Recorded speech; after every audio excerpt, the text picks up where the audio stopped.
All right, we're back. We're live, as a matter of fact. It's the Modern Relics podcast. I'm Angel. He's Lucky. And returning to the pod one more time, Pastor Jason. Welcome back. Thanks for coming back, man. Thank you. Great to be here. Dude, I'm glad to have you back. Absolutely. It's always awesome having him. Like anytime he's here, but also I get to exchange with him not as often as I'd like, but more often than the audience does for sure, because I get to go to church with him and get to see him from time to time, and it's always a pleasure no matter what. Yeah. But having him in studio and being able to actually talk about some of the nonsense that we go through and the stuff that the chicken and egg bullshit we find ourselves talking about all the time. Yeah, absolutely. So I get to talk to the wall. That's all I got. So I'm excited. I'm super excited. And this is 2 pods in a row that we've had a guest. That's true. So it's pretty cool. So, I'm hyped. Yeah, our last guest I happened to be married to our last guest. So yeah, it's pretty easy to get her in studio. It was a treat, but it was fun. We had a good time with it. So, and we talked about what we normally talk about, which is local political engagement, essentially, and what got us into that, and then. Which unfortunately is intersecting more and more with the weirdest global and cosmic craziness that you could think of. Possibly, yeah, absolutely. It's swamping up to us locally. I often say even the weather's political these days. Like, you can't get around it. It's just everything that the sun's shining outside. Oh, I just made an enemy. Yeah, right. Yeah. So, but everything from movies to music and everything in between, somehow it all lately has just tied into politics, and which is odd because the way, I grew up in the 90s and, even into the early 2000s, that wasn't the case. Yeah. You could have entertainment, books, movies, TV shows, music, anything like that, any type. There was so much world outside of politics that politics didn't necessarily touch. I mean, obviously it did in subtle ways, but in music, there's political kind of music. But for the most part, you could just enjoy those things and not have it be a contentious thing to go, am I allowed to enjoy this band? Am I allowed to watch this movie? Like, there's never been a period of time in my life where my first thought was, I wonder what the United States government will do about this, or think about this, or say about this, until recently, right? So, speaking a bit to the polarization, but just generally, it's now societally accepted to just be like, well, what is the government landing on this on, to really bizarre ways, including conversations like in the workplace that were not just taboo, but like highly looked down upon. Like, you would actively try not to talk about things in your personal life, religion, sexuality, politics, all these things. And now it's like you have to have a stance, and you must be an ambassador for one side or the other. And it's actually got to be your resume. It's bananas. Yeah. Yeah. So it's inverted. It's like before, politics was compartmentalized and you could talk about anything but that. Now everything is politics, and you must talk about all of it. Right. Yeah, absolutely. Right. It's which brings us to today. Yeah. Before we get too hot and heavy, I thought, because I know we're going to be going down some rabbit holes. I know that we're going to be getting some pretty deep topics in this particular pod. So let's start with a little read and react. Well, I haven't told him about our new segment yet. This is great. And so it's perfect, and this is going to be so enjoyable for me. All right. Because you want me to get into it? We have a new weekly segment that I think you're going to very much enjoy. Taking the coat off. We've got 50 weeks worth of content out of this. I recently found probably the greatest internet find of my whole life that you could purchase. And so I did. And it wasn't supposed to be here until next month, but it got here today. It's a book called The Gospel by Gen Z. All right. And these are Bible stories that are written in the language of Gen Z, which I don't speak or understand. And thank God there's a glossary of terms back here. But last week we did the Genesis story. We're starting from the beginning, called Divine Dad Lore. All right. And this week we thought we would start with chapter 2, which is the story of Zachariah and Elizabeth as told by Gen Z. Exciting stuff. Okay. So this is our Gen Z Bible, the Gospel by Gen Z. Loose Bible stories, even looser language. We ready for this? Chapter 2? Yeah. Zachariah and Elizabeth. When Zachariah was in the top G's house praying, an angel appeared and bro was shooketh. He was about to nope out of there, but the angel said, "Bro, chill. God's feeling you and read your DMs. And your wife Elizabeth will have a chile. You'll call him John and it'll be bussin'. For he will be declared valid by God, and he will eat and leave no crumbs, bro. He will let the Holy Spirit cook and will help many understand the assignment and pass God's vibe check." But Zachariah said, "Bro, you playing too much. I'm way past beekeeping age, and this is all major sus, respectfully." The angel said, "Bruh, are you serious, RN? I am Gabriel, the angel of the top G, sent to spill this tea to you, bro. But since you said cap and demanded the receipts, you will be able to say less until you receive the receipts." So Zachariah wasn't able to spit any bars for about 9 months. Later, his wife was feeling some type of way, and they conceived and had a chile and called him John. And Elizabeth said, "God came in clutch for me." And that's chapter 2, Zachariah and Elizabeth, the Gospel by Gen Z. Are you? Does it have a pronunciation guide? It does. It does. What are you curious about? It's Chile. Child. Chile, not child. Yeah, Chile, and But I'm talking about it means child. pronunciation. Yeah, it means child Sure. in their glossary. Sure, but it's pronounced Chile, not child. Yeah, Yeah. that's correct. Okay. Yep. Ate and left crumbs also means partially succeeded. Curious. So that's the Gospel by Gen Z. That's chapter 2. It's good times. Spilling man. your tea. Spilling your tea. Okay, let's see if we can find this. Let's see, because he didn't write all of them down. Spilling the tea. Spilling S. On speaking in cursive. Spill the tea. Reveal information. Okay. Yeah. Is That that sounded like English words. yeah? It's there were really did. sounds coming out of my mouth. Yeah. Yeah. Wow. So this, and I've seen like reels where somebody was reading these over Right. like Bible paintings and such, but Yeah. my kids refuse to let me play the videos or say anything remotely close to this. They're so embarrassed if I'm even attached to this in any way. So, but this is just hilarious to us because we're confident that given 10 years down the road, 15 years down the road, there will be churches built around what was supposed to be a parody. Yeah. And it will not be a parody. It will actually be a legit church using the scriptures of the Gen Z Bible. And yeah, it's atrociously bad, but at the same time, just like in the But damn good fun. yeah. I mean, I kept thinking this cannot be real. Oh This yeah. cannot be real. This cannot be real. Mhm. Even as I believe you 100% that it is. Yeah. Yeah, It's a good time, this little book. Yeah. The guy who wrote it, who's the guy who wrote it? So yeah, so the forward lists just his Instagram handle, the at Gen Z Bible Stories.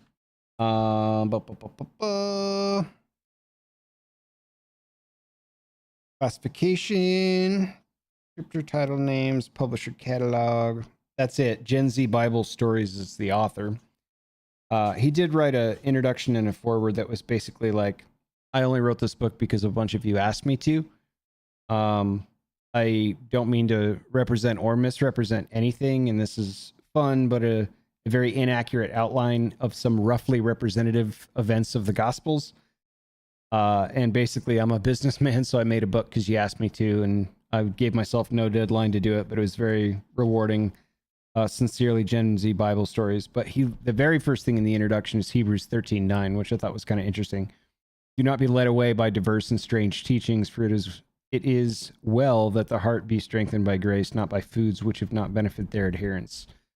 and then basically says, this is supposed to be fun and enjoyable, but not a real thing. Yeah. So yeah, good times. This book it was a great buy. That sounds like the ultimate disclaimer. Yeah. Yeah.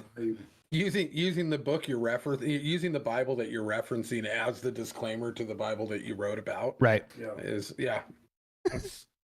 So It's like the little Gamblers Anonymous disclaimer at the bottom of a right. rip-roaring gambling casino commercial. Right. Yeah. I don't know how you get certified to be a Gen Z speaker and get commissioned to do that. Like that, how did you qualify? How did that happen? Whoever did that, how did he get elected to that office? I have no idea, but I think he much like Mandarin speaks it fluently, Yeah. and it's Self-evident. yeah. I feel like think- it was because I'm the first guy to do this, and you all thought it was funny on social media, so I'll just make a table book out of it. But realistically, like, there's a bunch of language in there that he does not describe when you get, like, I've never heard of this at all, and you go to the glossary to look at it, and it's not there. It's like you're kind of just taking his word for it. But yeah, it's he actually. I feel like he might be a Gen Xer with kids that are totally Probably. embarrassed that he wrote this. Yeah, that's gotta be the case. It does remind me of that kid on YouTube though.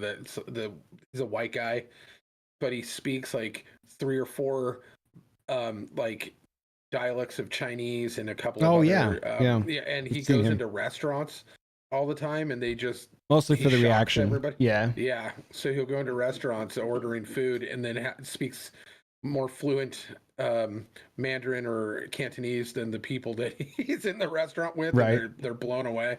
But yeah. So Anyway, we thought we'd start there because it's too damn funny, and yeah, it's a good time. I feel like we'll be able to tie that in. Yeah, I would We imagine. will. Yeah, I would imagine. Challenge accepted. So yeah, I mean, last time you were here, we talked a lot about artificial intelligence. We talked a little bit about aliens and some tinfoil hat stuff. This time, Lucky wanted to get around to, you had a topic we missed entirely. Yeah. I have an odd question as well, but generally just kind of wanted to go a little bit deeper into some background information that you were curious about. So I'll let you take us through it, man. Yeah. So I had wanted to tackle a topic, and we got kind of cut off a little early last time. And one of the topics that I had come across, that having grown up in the church my entire life, I'd never heard this before. This is a topic that came to me about 6 months ago, and having been raised in the church my whole life and went to Bible school, and I've never even heard this concept. So there is a time frame where the Bible doesn't really talk about Jesus's life. It brings him up to age 12, and then he comes back at age 30-ish, and but there's a big, what is known as the missing years of Jesus during that time frame. And, you know, through the 70s and 80s and 90s, there's always been speculation that he, that he traveled into India and worked with mystics or whatever. Everybody had their kind of like concept that they've kind of thrown onto this particular period of life of Jesus. Right. Was he in Rome just going to raves? You know, like what was this? What was the guy up to? Yeah. Right. Or did he just stick around and they just didn't write about him? Right. Like there's so many different things that that I've heard, but this one I hadn't. And this is the weirdest one that I've heard. And I think that there's probably motivation behind it, but I don't really. I'm going to ask the guy who would know, right? So there is a theory that Mary's younger brother, who is named Joseph of Arimathea, that he was a tin tradesman. So dealing in tin metal trinkets, silverware, stuff, hats, whatever. Yeah, tin hats. But he traveled a lot on ship. He had his own ship, he had his own crew, and he traveled a lot to go to different places where he could collect the materials and turn them into jewelry and whatever, and was a tin tradesman. So Mary, being worried that her very open-mouthed child at 12 who is the son of God and does not have a problem walking up to groups of Pharisees and Sadducees and telling them that they're all wrong, is causing too many waves and says, I'm going to go hide you. So she basically, with the Romans and the Jews kind of not being super happy with Jesus at the moment, they decided to hide him by saying, you're going to go learn a trade with your Uncle Joseph. And so he they went sent on the Christ to ships. trade school? Yeah. Okay. So they put him on a boat and he lived with his Uncle Joseph for a long time. But one of the things that they did is they ended up settling in two coastal towns in what was at the time basically Britannica. So England and part of Scotland. And there's two towns, and I'm blanking on the names. It doesn't really matter what the names are, but there are still two towns there to this day on coastal regions that are Catholic churches that claim that they were built by Jesus and that he had spent his time frame in those two port cities in the Britannicas that are learning his craft of carpentry and house building, and where he learned how to work with certain woods and such, and that he started his ministry there, and then at 30 came back home and then started his ministry back in Israel at that point in time. There are songs, hymns written about this. There are things like, if you dig into this, there's books written about it. Those two churches are still standing that claim that they were built by I Jesus. was about to ask. Both of the buildings are up, eh? Yeah. So, I mean, at least he's good tradesman, if, you know, that's what you want to believe. I mean, how do you go to a swap meet in those times and be like, I'm not buying that stool. It's terrible. Who built this? Jesus Christ. Okay, well, I have to take it now. You know what I mean? Guess Like, I'll you take can't. it. Yeah. Anyway, sorry. Yeah. Go ahead. Yeah. But yeah, wouldn't it would be a real shame if they're like, oh, Jesus built that church. It's kind of it's falling over. We renoed in the 1400s, but you know, yeah. Yeah. But if you actually try to look into this historically and try to actually find any documentation, you know, shipping records, anything like that, anything else outside or past the 13th century. So basically, it's Arthurian legend on that this concept came to light. Prior to that, there's no record of it. And so, and I've done a ton of research. I've looked at, you know, I've looked on the internet forever. I've watched multiple like old YouTube videos that are 9, 11 years old on this, you know, but there's no record of it prior to the 13th century. So my question to you is, what the hell? Like, what is it? What is this? What's Great going question. on with this? Yeah. Yeah. So, what the hell is a question that applies in a lot of directions on a lot of similar fronts. Yeah. Look, the easy answer from a professional pastor, especially who's been to way too much school, is no. The reason I'm leading with no, although to reference the last time I was on this show, I'm sympathetic to speculation. So I really don't like a flat no, even when we're talking about legends, things that I would, in a sort of forensically in correctness classify as even mythological. That is not the same as saying it couldn't have happened, or even saying that something like it probably didn't happen. I don't like the posture of fundamentalism that says if it's not written, therefore I know that it didn't happen. So, so I need to revisit that point. Now, what we have is, in every age of Christianity, there has been a desire that has been manifested and then acted on and then followed through on to fill in the blanks. So the Nag Hammadi library was dug up in Egypt,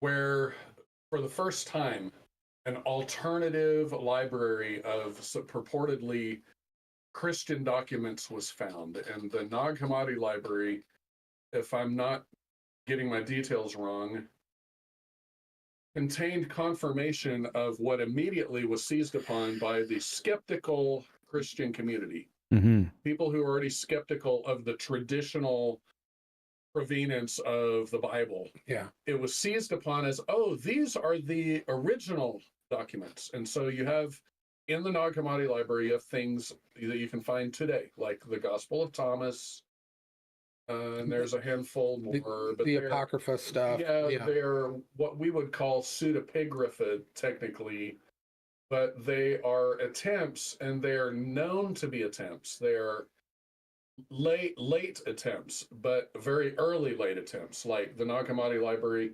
I think much of that material can be dated to the middle of the 2nd century, so that it's not like medieval legends, right? It's actually patristic period legends, but if you read them, they are so bizarre, and they are not just bizarre, but almost like embarrassingly bizarre, like carnival barker bizarre. Like the Gen Z Bible stories, right? Maybe not even that. Maybe even less credible than that. So you have in the Gospel of Thomas the grown Jesus saying things like, to enter the kingdom of heaven, all men must become women. All right, so that statement is in there in the Gospel of Thomas. There are accounts, I believe, in the Gospel of Thomas of Jesus' childhood wherein he is making clay doves and giving them life, and then they fly away. There's like common parlor tricks. Yeah, it's the Jesus that there's a part of you that wishes that he would have shown himself to be. And so it's clearly, and the reason I say clearly is that for people who it's like your drunk uncle who really exaggerates stories. No, man, I saw him do this thing. Yeah. That is what it feels like. Yeah. And the reason that mainstream scholarship has pretty much always rejected those. Yeah. And you can find the history of debates about these going all the way back into the early patristic period. These documents came to light, and church councils would be convened to debate, and skeptics will say, well, these are the church councils where they were suppressing the truth. No. They were trying to suss it out. They were sussing it out. Sussing it. That's sus, bro. We're doing it. We're doing it. It's already infecting our wow, our lexicon. I can't believe that's happening. So I guess back to the Joseph of Arimathea thing. I'm sympathetic with the impulse to fill in the blanks. Like, what was Jesus really like? What were these? What happened during these lost years? Yeah. The question is, what are the credentials of these efforts? That's always the question. And even if someone's willing to face the question, I don't have to be dogmatic about the answer, but if someone's willing to face the question, then we can get serious about the documentation. And in point of fact, we don't have any credible accounts by anyone that is traceably close to the safeguarded tradition that can really give any authenticity to these traditions. So the best you can say about a British childhood or a British sort of apprenticeship, career path for Jesus is that it could have happened. And perhaps even a Catholic, like an early pre-Anglo, British, back when Britain was just Britain, like a pre-Arthurian history for Jesus. You've got to put it in the Holy Grail category. I mean, is there reason to believe that there was a King Arthur behind the legend? Yes. Yeah. Do we really know anything about him? No. And the reason we don't know anything about Arthur is the same reason we don't really know anything about Jesus' childhood. Nobody that was credible left behind an early enough witness to it. And frankly, this is why I hate to circle back to this, but the fact that the Bible left the holes on this topic is our problem. Because we have documentation of what the apostles were apparently directed to write about. Going back to the date, if you want to get really crazy, going back to the date of the purported Magdalene papyrus, which is a postage-sized fragment of the Gospel of Mark, which matches, it dates forensically to probably the 50s. and it matches identically 99.5% of the later copies of Mark. And so if we've got physical evidence of that attests to the authenticity of our copies of Mark that do not tell us about where Jesus went when he was 13, then we have to admit that all we've got is a hole. Yeah. And that hole will always be tantalizing. It will always be interesting to talk about. And I don't doubt for a minute. Look, I think I said this on the last episode. There's more in heaven on earth than our philosophy or even our theology dreams about. And I admire the people who dream about it. But I have to say, the best answer you can come up with is maybe. Yeah. And I would say that even Joseph of Arimathea, look, was he Mary's little brother? That I don't know how far back that tradition goes. Yeah. Because I didn't even know that until I heard this particular story. Like, I've heard the name Joseph of Arimathea, but it had never been in any relation to Mary herself. So yeah, and one question is, look, a historian who's familiar with the history of the documentation and how it all develops would immediately ask, all right, so look, if this happened in the Lord Jesus's youth and he came to his adulthood, he's talking during his ministry about his life, and then I'm tracking with the purported events of the New Testament. He dies, his apostles see him die, his apostles later report that he rose from the dead, and the apostles turn the world upside down talking about what they believe he did, and none of them sees fit to talk about his childhood. The first thing you can say about it is that it must not have mattered. yeah. And that is frustrating to my sense of wonder. And Yeah, exactly right. Because I the wish argument that I've they heard would was have. like, well, if it's not in the Bible, then divinely such, it's not meant to be there. Whereas the antagonistic piece of that argument is, well, if these are being revealed and they're dating close enough, well, then your book is inaccurate. So how can you live your life by it? Circling back to the positive feedback loop of if God didn't want it to be there, it wouldn't be there. So one wonders, and this is where you start to fill in the gaps, which is a dangerous game to do. But if it didn't matter because it was the thoughtless period of a child and adolescence growing into young adulthood, well, yeah, maybe that's as much credibility as we should give modern apostles of the same age. Like, who's that girl that hates climate change? Greta Greta Greta Thunberg. Thunberg. Yeah, so maybe Saint Greta is just a deranged child, and we should pay attention to her later when she's an educated adult. I digress. I think We you know, could roll on with that one for a while. because I do wonder about those periods and those pieces, but I don't have enough substantial evidence to fill in the gaps, and my life is not unfulfilled not knowing. By the way, like I still don't lose sleep at night about what happened between 13 and 30 for Jesus Christ. But that's just me. So, yeah, it is. No. So, like, Lucky, as far as that's concerned, what are the shreddings of proof other than here's the church we're pretty sure, two churches we're pretty sure were hand built by Jesus, and There's a hymn that was written about it, but it was written in, I think, the 1700s. Yeah. So it wasn't even like there's nothing outside of, like what I said, anything previous to the 13th century. So like there is no real evidence. Does it mean it's not true?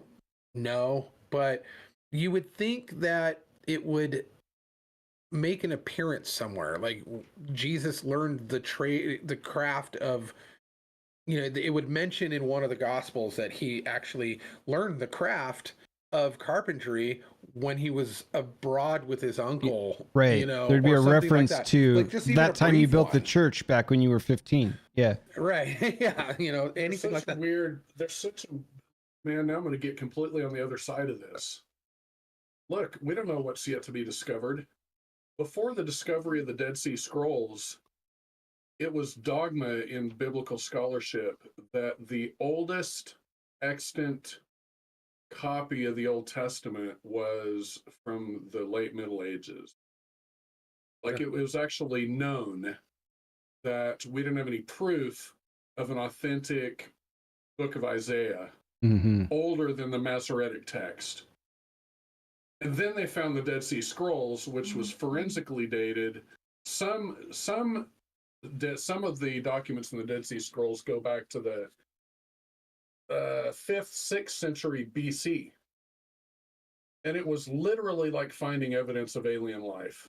It was so strange to biblical scholarship at the time that it was like it just silenced generations of skeptics and emboldened generations of speculators. And there is that the Hittites were said until the maybe even the 60s to not exist, until some archaeology in the 70s uncovered the literal existence of the Hittites as the Bible had described. And so there's a weirdness to archaeology.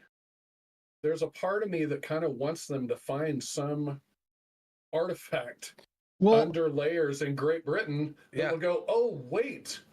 Let me ask you a parallel and partially off-topic question. Like, I would want more than anything else to have unrestricted access to the Vatican Library. I mean, how much of this type of stuff do you think is suppressed, not just by Catholicism, but like institutional religious governing bodies like that, generally speaking, whether it's in the Vatican Library or some other library like that? This is so bad. This is so, your question is so on point. You cannot get to the site of what is probably the original Mount Sinai today because it is under Arab control. And that site is not where mainstream history thinks it is. Or where the tourism takes you. Where the tourism takes you, and it is probably a massive head fake, and a massive head fake allowed by the agreement of the tri-faith kind of globalist. Now I'm going to get really weird, but the three faiths of Abraham. Yeah. Globalist Christianity, globalist Judaism, and globalist, what's the other one? I'm just kidding. Yeah. I know. It benefits all of them to have the shiny object be supposed Mount Sinai over here where the shrine is. Right. This is exactly what I'm referencing. This type of stuff. As evidence emerges to kind of the outlier skeptics / speculators who converge, their mentality and their even community converge because they all kind of want the truth. Yeah. Come hell or high water. And you've got guys who have been into that zone that is fenced off and chased out by Arab governments, and they have reports that it's actually, they've got evidence of the kind of flash burning that you would expect if there's some kind of crazy divine encounter associated with the appearance of a theophany as described in the book of Exodus. Yeah. Why doesn't the world get to inquire about this? Guess why not? Because the whole world would basically end up going, wow. You also can't get to Mount Hermon either. Correct. Mount Hermon, which is at the very top of Israel, right on the border of Syria, is where they basically is the biblical hellmouth. So somebody knows where the pieces of Noah's Ark are. Yeah. That has been found. I am 100% confident. Yeah. And that's on Mount Ararat, right? Or the mountains of Ararat, depending on who you talk to and which guy you believe. Here's another weird piece of it. History written before modern deconstruction. I'll just cite a guy named Usher. The dancer? No, I'm just kidding. Like halftime show Usher? Exactly. Yeah. There has to be a connection. Why can't I'm drawing a blank. I must need to know, and that's why I can't remember. Oh, yeah. There was a guy named Usher who wrote a fairly comprehensive biblical history, and it's based on kind of a received text version of biblical history, and it is all pre-Enlightenment. And there is a mentality that historians had before the Enlightenment that has been entirely discredited in the modern period because they trusted prior witness. And one of the prior witnesses they often trusted was the Bible. And you can go back and read their history, and there's evidence in that kind of history of all kinds of pieces of this. Oh yeah. But it's completely ignored. It's completely, what's the word? It is it's ghosted out. It is blacklisted. It's completely as if it never existed. It's redacted. It is redacted. And this is where, look, if someone is just an accredited historian, don't believe anything they say. If someone's just an accredited theologian, don't believe anything they say. Because the answers to these questions must include a, what don't we know? And B, why don't we know it? Yeah, that's kind of what you're getting at. There's actually pretty much like, why would there be a need for this cabal, so to speak, of governance around filling in those gaps, unless some, archaeologist unearthed something that no one was paying attention or seemingly looking for, and it makes it to, I don't know, the National Enquirer or some shit until it gets covered up or explained away. But like, just from something weird in here that you guys will look. There's a book by a guy named Jack Cuozzo named this called Buried Alive, and this is an orthodontist who got to looking at Neanderthal skulls' teeth. And because of his detailed knowledge of the growth rates of jaw lines and the progression of dental work, he started going, wait a second, these Neanderthal skulls could not have the bone structure and the teeth they did unless A, they're a completely different species than humanity, which is, of course, what is argued, or B, what if they're human beings whose normal jaw progression and dental growth extended past the normal human lifespan? And this guy has written up the most detailed and accurate description of what would happen if a human skull continued to grow through adulthood for 6, 7, 8, 900 years and then died. And his theory is that these Neanderthal skulls are nothing more nor less than the skulls of the antediluvian patriarchs. Wow. And he proves it by nothing other than an actual forensic look at the dental work on these Neanderthal skulls. And here's so you're going to have to unpack that for me a little bit. So essentially, we're talking about the gene pool is so clean that even after death, parts of their bodies continue to grow, or this is like supernatural. Because biblically, in the Old Testament pre-flood times, like Methuselah, sure. Yeah, and then Noah lived 600 years or whatever. What he's saying is that so what you have is these caves that somehow survived the flood, and this is what we're looking at. And the crazy part is, then this is why I'm going here, is because your original question was about cover-ups. Mm-hmm. His book opens with his experience in just trying to get a look at these dental records. And when he began to uncover what he talked about, his harrowing escape from the French police and Interpol, who began chasing him down from his visit to the Museum of Man, is mind-bending. Mm-hmm.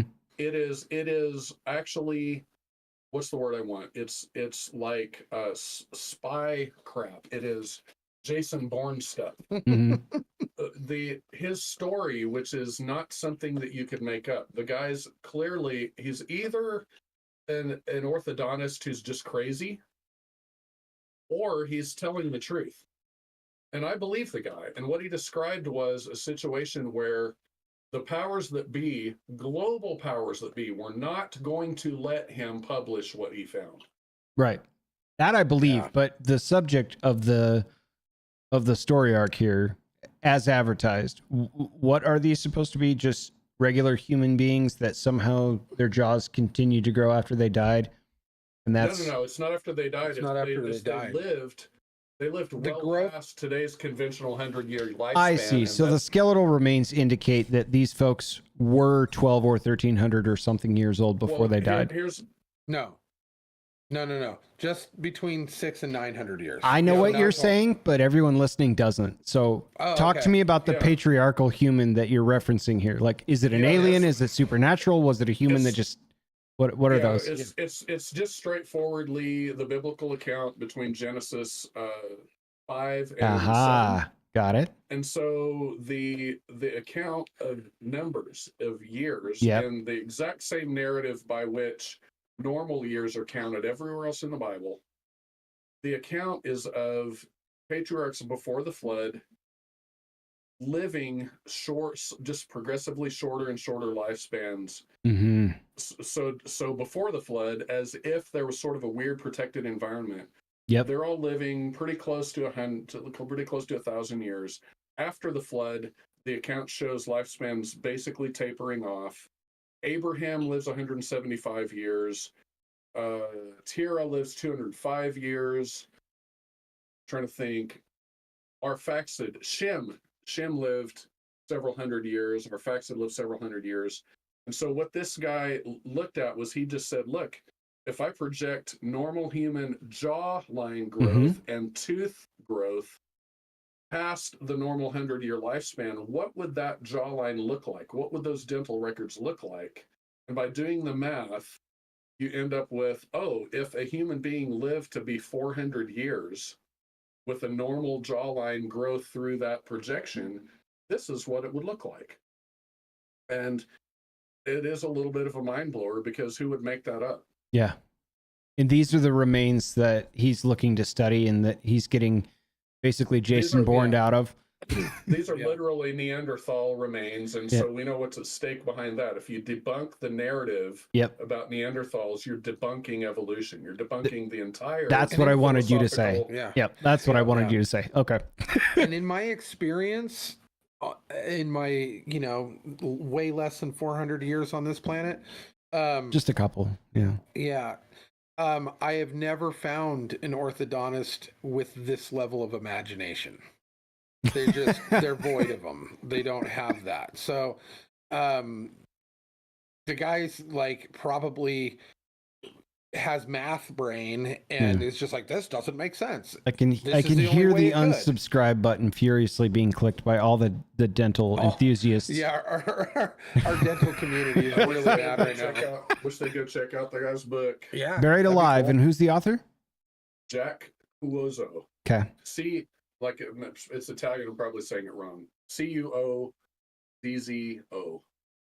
Okay. Yeah. Anyway, that's a side. But going back to your original topic. No, that's incredible. Is the field of speculation probably contains more fertile field for truth Yeah, Mhm. absolutely. than current inquiry would allow. Now, what I fear, though, within that fertile field, is that oftentimes agenda gets laid into it, and in this particular case, with the Britannica Jesus situation, I often feel much along the lines as, and this is a term that I'm going to throw out there that we haven't yet tackled, but it's kind of aligned with this, is British Israelism. That there's kind of an agenda behind trying to make Jesus more Eurocentric for the sake of particular factions and groups of people, instead of allowing him to be the Jewish savior that he was. Yeah. And what if we could make Israel a British thing? Right. Right? Exactly. Am I along the same line? And that's kind of the feeling that I get when they're always trying to place him up there in any particular, or even the Jews up there in any way that they can. There's just a sense of agenda that comes to mind, like that you can't just take the Bible for what it says, and you've got to somehow manipulate it into, well, that's not what it really meant. What it really meant was this. And and it always seems to be stemmed from a jealousy due to what the Bible says about those people, and so Back to the Jewish question. yeah, absolutely. Well, And or so, it's completely manipulated to be self-serving or self-referential. Like I have vehemently argued I'm sure you've heard this before, the follow me because I'm following Jesus. Well, that's a fun catch line, but why can't I just follow Jesus? Because he's Jesus. Like, why do I need? Man is fallible, right? Like, can I just cut you out of that situation so I can, maybe move past that from a theological perspective? And then you have to hear what they talk about, and it's, it's the self-examples of right and wrong and how to learn from. Like, you can't use a proverb in such a way where you're the subject and the subject matter expert. Like, I disagree wholeheartedly, The self-serving becomes a little obvious. Yeah, right. Mhm. Yeah, exactly. So when you say stuff like that, I always turn Lucky to the idea that, well, this is some sort of self-aggrandizing glory. It's because, at the end of that rope for Britannica Jesus, it's because Jesus is Britain or whatever the angle is, Right. Yeah. Yeah, I don't understand it's a concept that only has roots post-Catholicism, and that's been a very heavy theme, is trying to make blonde-haired, blue-eyed Jesus. I mean, all their paintings were that, and I don't really care. It's not really something that keeps me up at night. It's just fascinating. It's fascinating to me, the psychology of trying to remove him from what the context of the Bible and his lineage coming all the way through. And it's well documented what his lineage is. So there's no question about that. But even then, they try to kind of pluck him out and put him over here and then go, see, he's our guy. And I haven't thought about this in years, but the Little House on the Prairie episode where Harriet Olsen said with great indignation, "Boy, everyone knows Jesus was a white man." Why did I remember that right now? Hey. Oh man, there's actually a cottagecore kind of thing going on right now where a lot of these This blew my mind. 19 to 30-year-olds are all like really into Little House on the Prairie. That's a real thing, huh? Yeah, it's huge. Cottagecore. Yeah. Where they're all 20 years old and they all think they're going to be homesteaders. And I was like, oh yeah, sure. You're going to buy property before I do. Okay.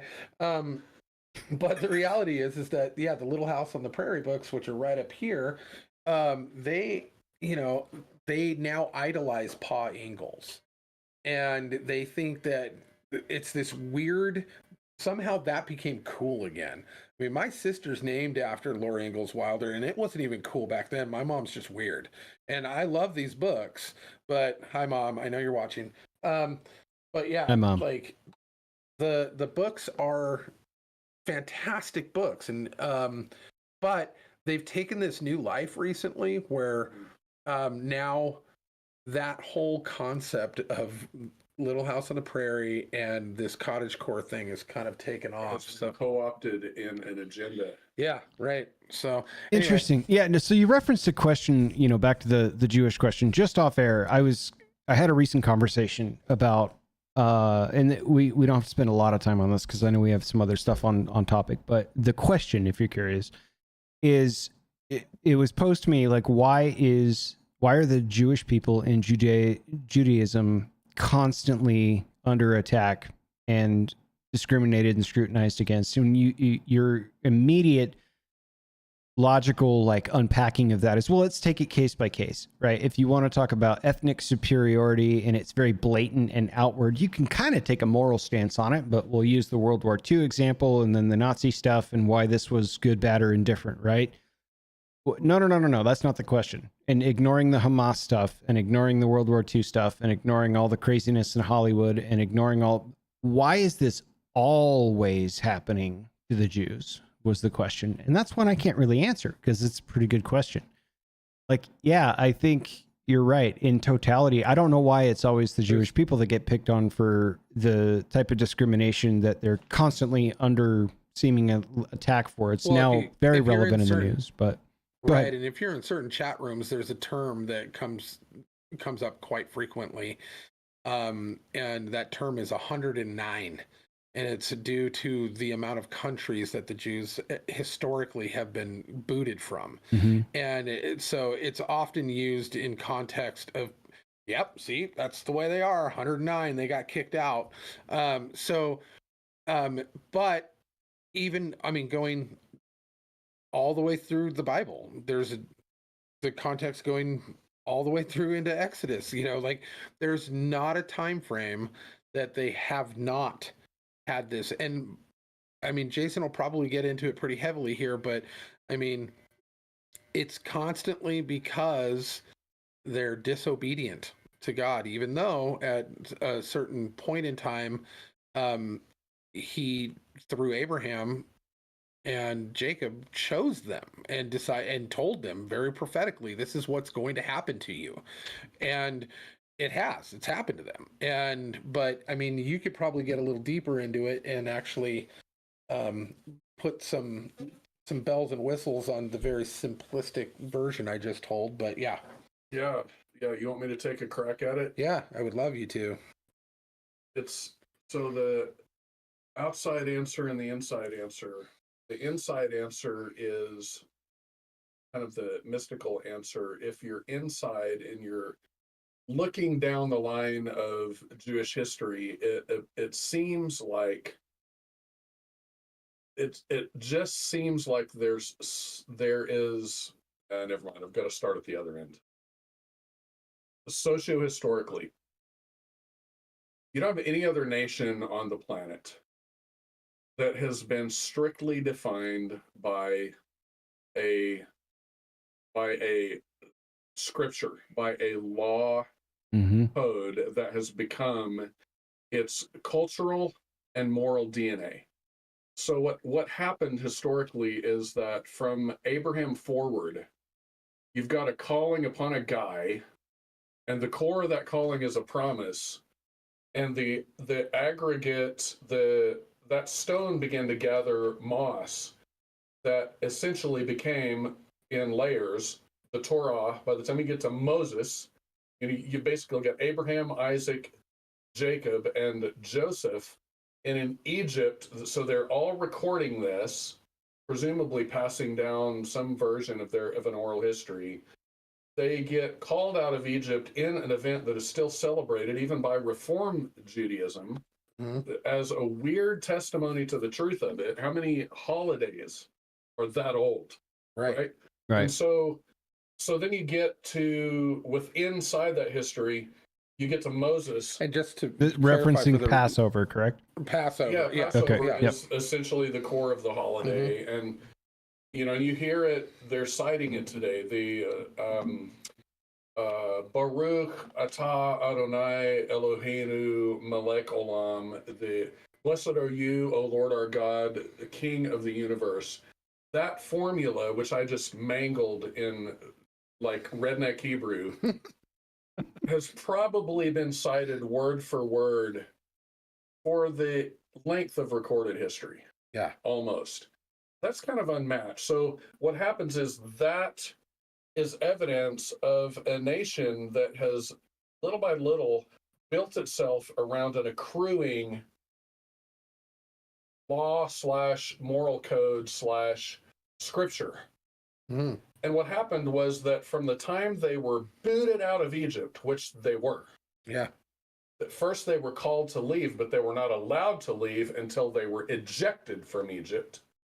From that time forward, they landed in what was called the Promised Land for the purpose of displacing 7 nations. This is within the witness of Scripture, we'll just call it that, the Old Testament, the Pentateuch, first 5 books of Moses, so-called, correctly so-called in my view. They land in the land, and they are there by God's command, and it's instantly contested because they're disobedient to God from minute one. Yeah. From minute one.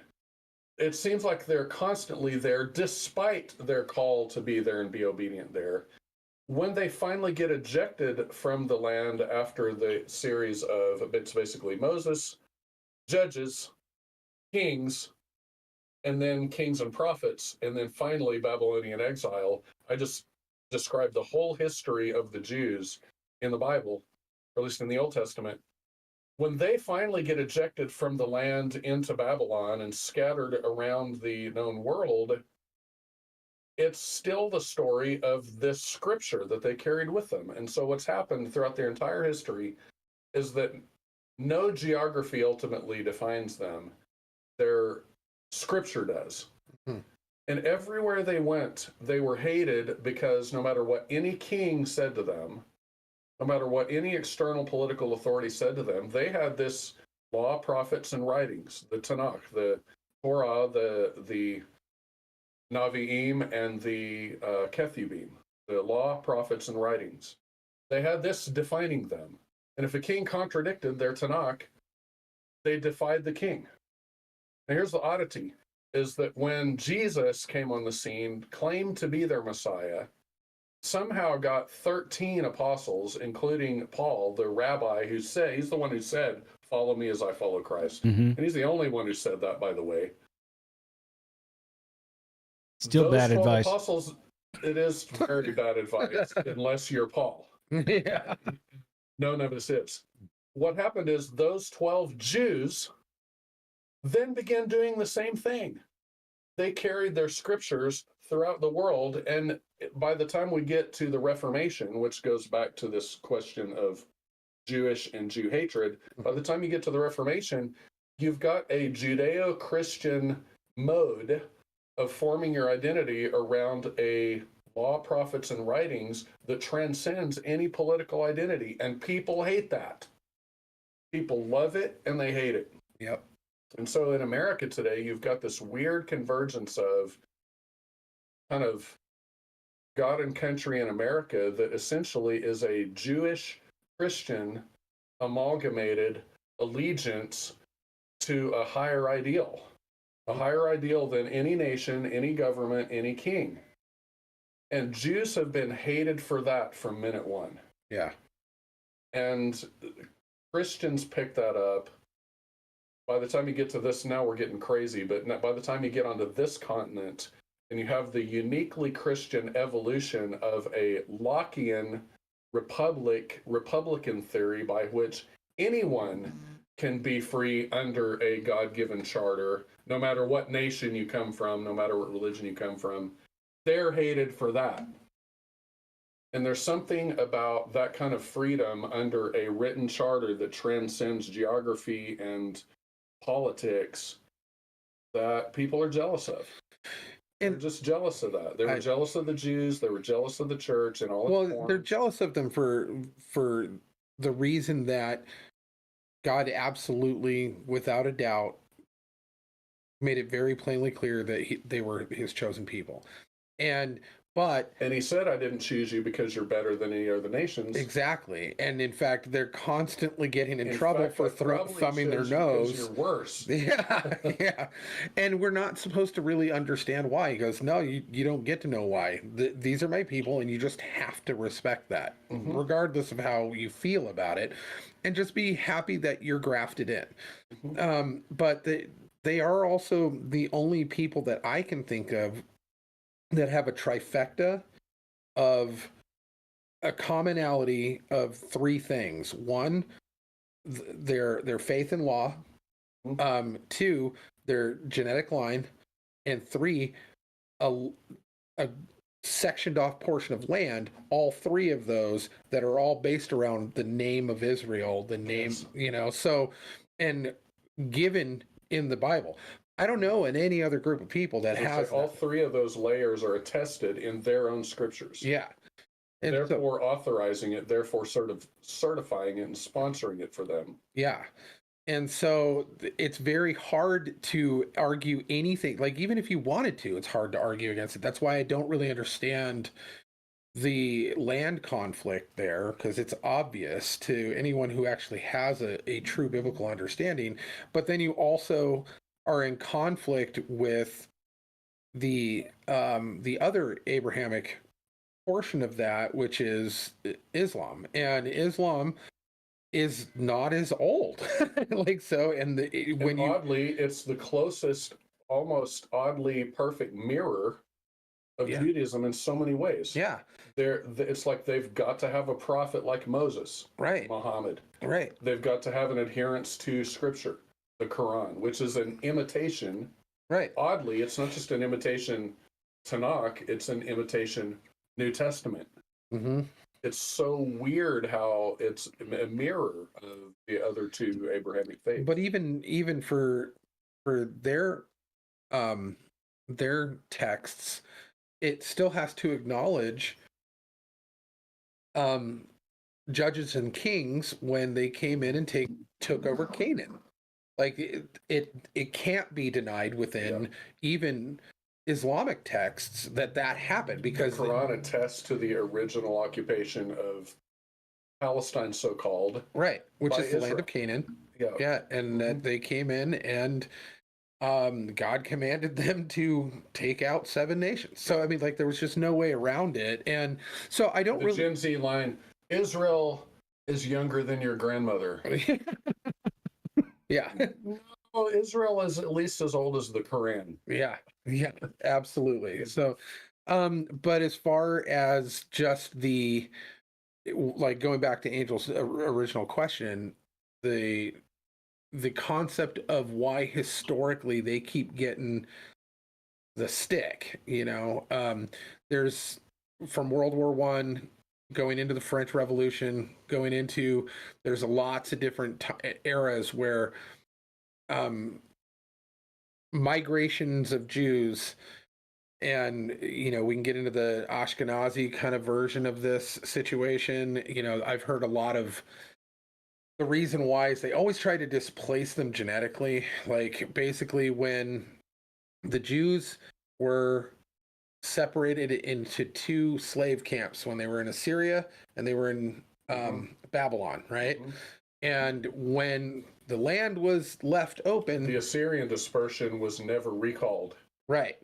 But during that time frame, from what I've heard, is that the Canaanites, who were now called they were kind of a seafaring people, but they came in and actually took over the land, and then just started calling themselves Jews, and have now kind of taken over that area. And that's why you get particular groups of people who are mad at them and say they're not the real ones. No. And then it folds right into British Israelism, where the 10 lost tribes. You're describing the theory. Right, the theory. Mhm. So then the 10 lost tribes went up the Danube River into the Caucasus Mountains, and then became basically, well, another way to kind of Eurocentricize the Jewish people. But the tribe of Dan went up and became the Danes, and the Celts and the Italians and all of those things, and those are actually The the lost trouble tribes. with some of this, again, this is the convergence of speculation and actual. There's a weird entanglement. Right. Usher's history and the guys that he was referencing literally certify some of that stuff, and a lot of it is credible in the sense that we know that the Assyrian dispersion was never recalled. Right. It never was. That dispersion just happened and rolled on. And then the more properly Judean dispersion, the Babylonian exile, we know that essentially the proliferation of synagogues began then, and also in a sense was never recalled. So that we've got Israel and Judah just seeding the planet. That happened. Yeah. That actually did happen. The question, again, as with the question of Jesus in Great Britain, is then the question of what percent speculation and what percent attestation we're dealing with. And the agenda, the question of when the agenda comes into play, is always where I start to go, all right, I'm now not trusting your account of the attestation, because you want an Israel that is non-Jewish. Mhm. Yeah. Because you kind of hate the Jews. Yeah, Mhm. yeah. You've basically bought into the whole the snake's eating its tail now. Right, Yeah. exactly. That's exactly the positive feedback loop that I was hoping we could kind of explore. So I think that was well put. Where does the Tower of Babel fit into this timeline? In the timeline, the Tower of Babel precedes. It's Nimrod. Yeah, it's Nimrod. It is before Abraham. The Tower of Babel basically sets up a situation in which Ur of the Chaldees is where Abraham, the certified called descendant of Adam, was called out of Nimrod's kingdom.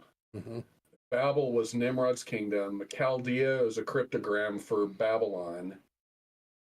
Abraham was essentially called out of Babel, and the Tower of Babel preceded. I'm trying to think of the timeline. Basically, you have.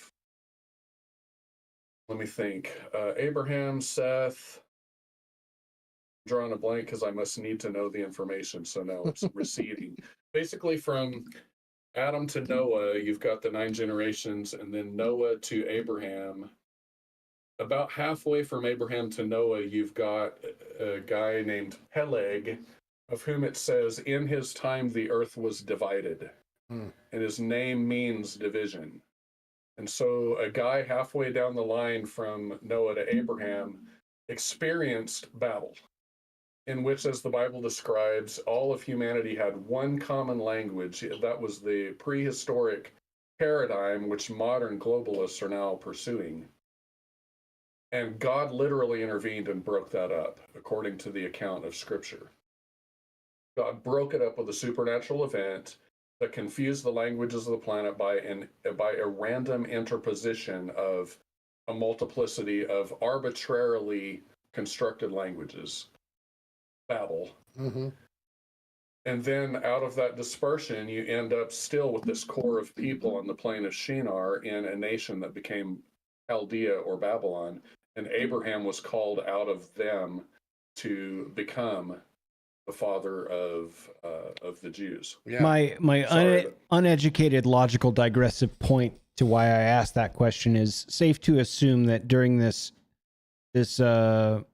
period of time that's just starting out on the Abraham side, it's not that long ago where the Babel piece happened. Thus, there's already a bit of a communications gap, so to speak, as these things are just kicking off, right?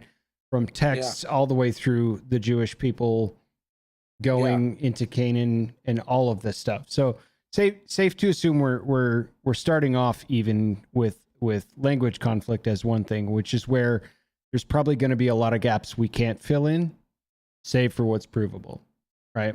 Not saying that's a cop-out answer, but keep in mind there was a period of time when everybody could communicate, in a very recent period of time where they couldn't, and then all this stuff starts.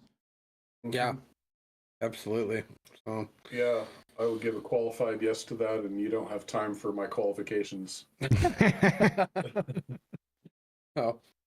I hope I didn't derail us with all of that. No, I just wanted to address no. the question because I thought it was worthy of exploring a little bit on, okay, well, yeah, why are they constantly being quote unquote picked on or discriminated against all the time? So, yeah. Well, and the piece that I forgot to add was that it seems like, apart from the jealousy factor, it seems like there are higher powers that have an agenda pro and against. I cannot think of a comprehensive, physical, earthly, natural explanation for the constant trans-epical hatred of the Jews. Mm-hmm. Unless God's favor has really followed them in some sense down through the ages. Mm-hmm. And the enemies of God have also hated them by that very token across the same span of years. Right. And as weird as it sounds to say that in some sense God continues to love Israel, and in some sense God's enemies just hate Israel because God loves them, there's a sense in which that is the only overarch that really has some explanatory power. Right. Absolutely. I think also there is another element to this, and it's not like there's a particular sect of Jews that have a particular faith that Talmudic Jews, and the Talmud is pure evil. The things that are in the Talmud and the things that it says about a lot of other, you know, the goyim and calling us pigs and such, and they didn't do themselves any favors by kind of going, yeah, we are God's chosen people, and you're all gonna, and it's not all Jews, much like it's not all Christians, and it's not all Catholics, and it's not all, there is a group of them that kind of decided to take God's favor and twist it and thumb their nose at the rest of the world. And they made enemies by doing that. And so now we've got an entire people, or everybody who's kind of jealous already, now being taunted by this particular sect. And now they've just blanketed all of them over the course of time because of their jealousy. Right. So, but now you've got this one little group that's like, yes, we're better than you. You should actually serve us. There's things that we do that are unethical and weird. But now they're consider, like, there are certain groups of people who consider that belief system is what they all believe, and they just blanket them with this whole thing, and that was nowhere near the truth. That was partially the answer I started to give when I took a shot, uneducated as it was, at trying to explain it in totality. As well, there is an element, exactly how you described, of those that are supremely above modern law, modern convention, societal thought, rule of the land, because they're the chosen people. But to discriminate on that is, in essence, no different than saying, well, by the same token, all Irish people are fall down drunks, or, any other stereotype that you could apply to a group, an ethnicity, insert name here, right? All Okies are idiots. Yeah. Right. All Okies are Okie. Yeah. Yeah, same thing. So that was the piece I was able to scratch, but I think the rest of it's pretty enlightening, because that's a perspective I hadn't really thought about on the jealousy side of things. There's so much nuance to this too, because I do not support a lot of what A, the Israeli government is doing, and B, I do not support America's funding of unnecessary nonsense over there. Like, you and I have talked in the past where we've actually avoided with the conflict that's going over there, because we didn't have the overall context, or really just didn't want to tackle it, because we were really just sitting back to watch what was actually going to play out. Yeah, I can do anything. I can confidently ask questions from a place of curiosity, but between you and I do not feel it is testing the limits of my cognitive understanding of a lot of the history behind why things are the way they are, specific to the Hamas stuff. I have a very tabletop crayon math line of how we got to this place, but that's why in my opinion, I tried to stay away from it a little bit. Yeah, I don't agree with you on I don't have the weaponry to go to battle on that one. Yeah. I support the people of Israel as God intended in the Bible. I support the faith of Israel, and the fact that they are the progenitor to the faith that I actually hold, and the progenitor to the Savior that I actually claim. So there are things that I give them absolute credit for and will always honor. However, it's hard to honor, and I don't think it's unbiblical not to honor a government that is constantly, throughout time, not just right now, that isn't always on the up and up, and is actually doing some less than kosher things, let's put it that way. Yeah, that is the forgotten art of moderatism, right? Yeah, it's like, I don't have to believe everything Benjamin Netanyahu says letter for letter, and I routinely don't. That said, I don't believe that they should be, ostracized and completely eliminated the way that Hamas wants them to be.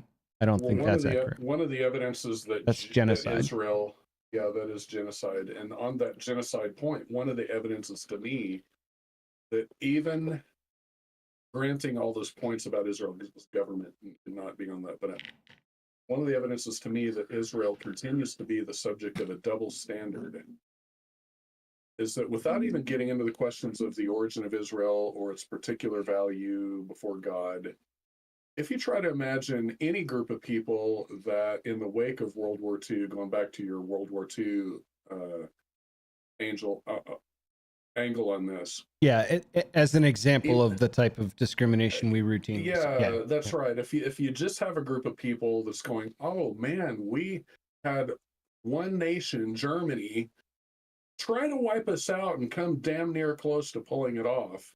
And the whole, now that is if you believe everything, and I realize there's questions about that, but Mhm. let's just for the moment not be Holocaust deniers. Okay.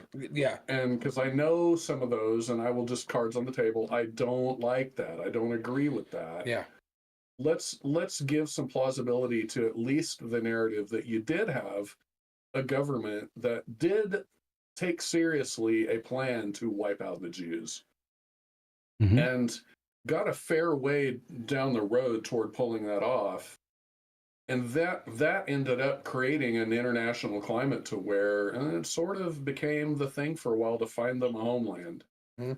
So look, even if I just step back and go, all right, there's this group of people that let's just for the sake of argument say, let's pick them a place. Let's pick them a place that they seem to have an age-long, if disputable, pedigree for. Delaware. Let's You're put 'em- absolutely right. Yeah, let's put them there. Delaware.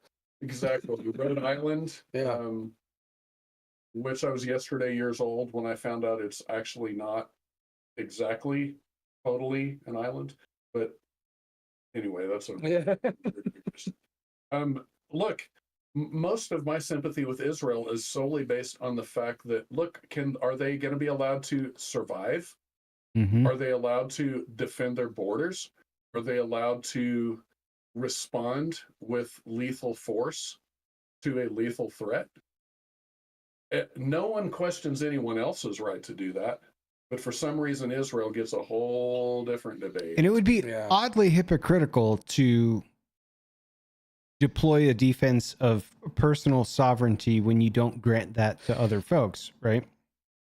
Well, Like, America is. I get not Look- everywhere's America, but I mean, that would be our inclination based on Western culture. It'd be kind of hard to Everywhere- be pro America and not support an idea like that. Well, everywhere that's not America, where they're strong on their border policy and their independence and their rule of law, I hate to put it this way, but it ends up kind of being because they imitated those parts of our way of doing things. I mean, have you been to the Mexico-Guatemala border? Oh yeah. They're, No, I haven't they're- been there, but they're I'm pretty familiar with it. intense. Yeah. They're I have- my recollection is that Mexico is pretty intense about defending its borders from all those They Mhm. certainly criminal are. interlopers. And it's weird how even the most vociferous defenders of Palestine tend to get all fuzzy when you ask them, where is Palestine's own government in its own protection of its people? Yeah. Well, why is your government using your schools and your hospitals for launch pads?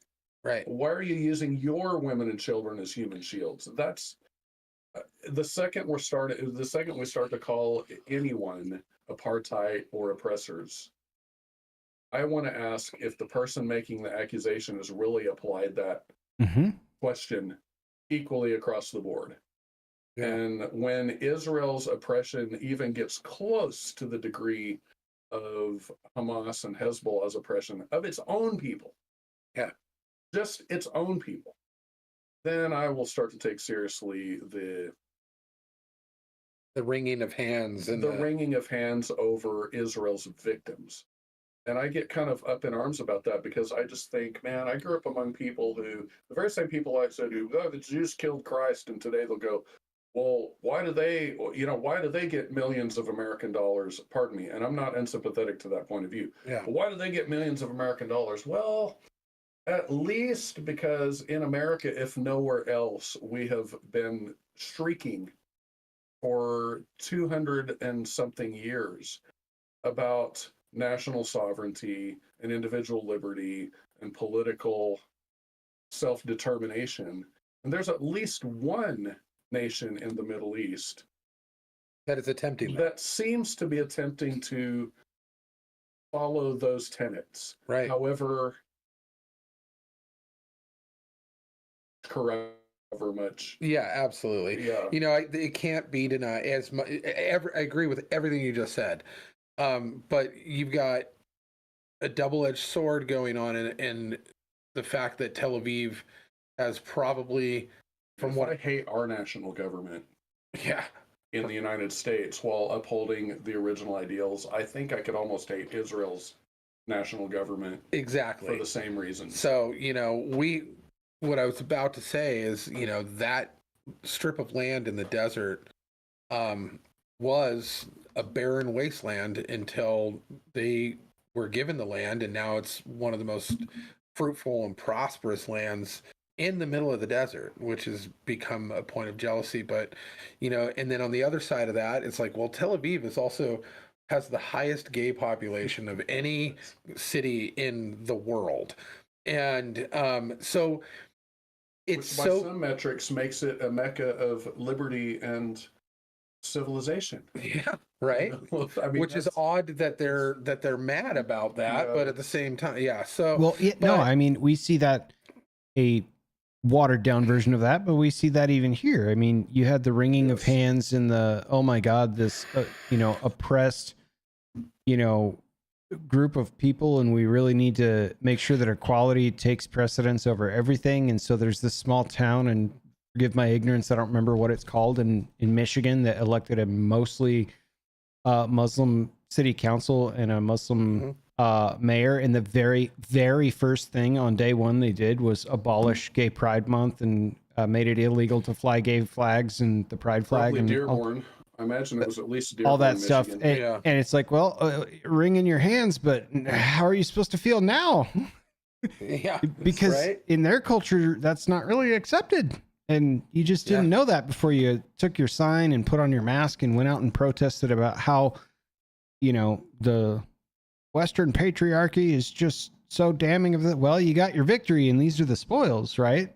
I mean, now you have another marginalized group eating a marginalized group by your own metrics. So wait till they implement Sharia law in that city council and make it their lives really rough. That's up there in Dearborn, Michigan. It won't stop. It won't stop with the gays. That's, I can guarantee that. That's the game of escalation. I started to kind of theorize, like, okay, we'll follow that road to see where it ends.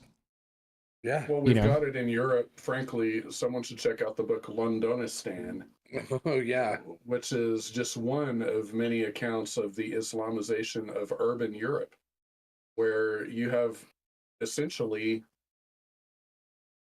cities and where the courts are no longer modern at all. Or they're applicable. no longer Western at all. Yeah. And but that's a weird. I don't even know how to get back to. Yeah, right. Yeah. My instinct is to rescue the discussion, but I can't. Yeah. Well, that's what Angel's for. He comes in, throws in some sound bites, and then I'm making it hard for him this time. I'm confident. No, I want to know more about this, and I want to get more perspective on this, and I can use parallel examples where I see them, but this is why I'm really intrigued to have discussions like this, because I'm learning as much as I'm trying to parse out what I'm seeing. So I really appreciate it more than you realize, I think, you know.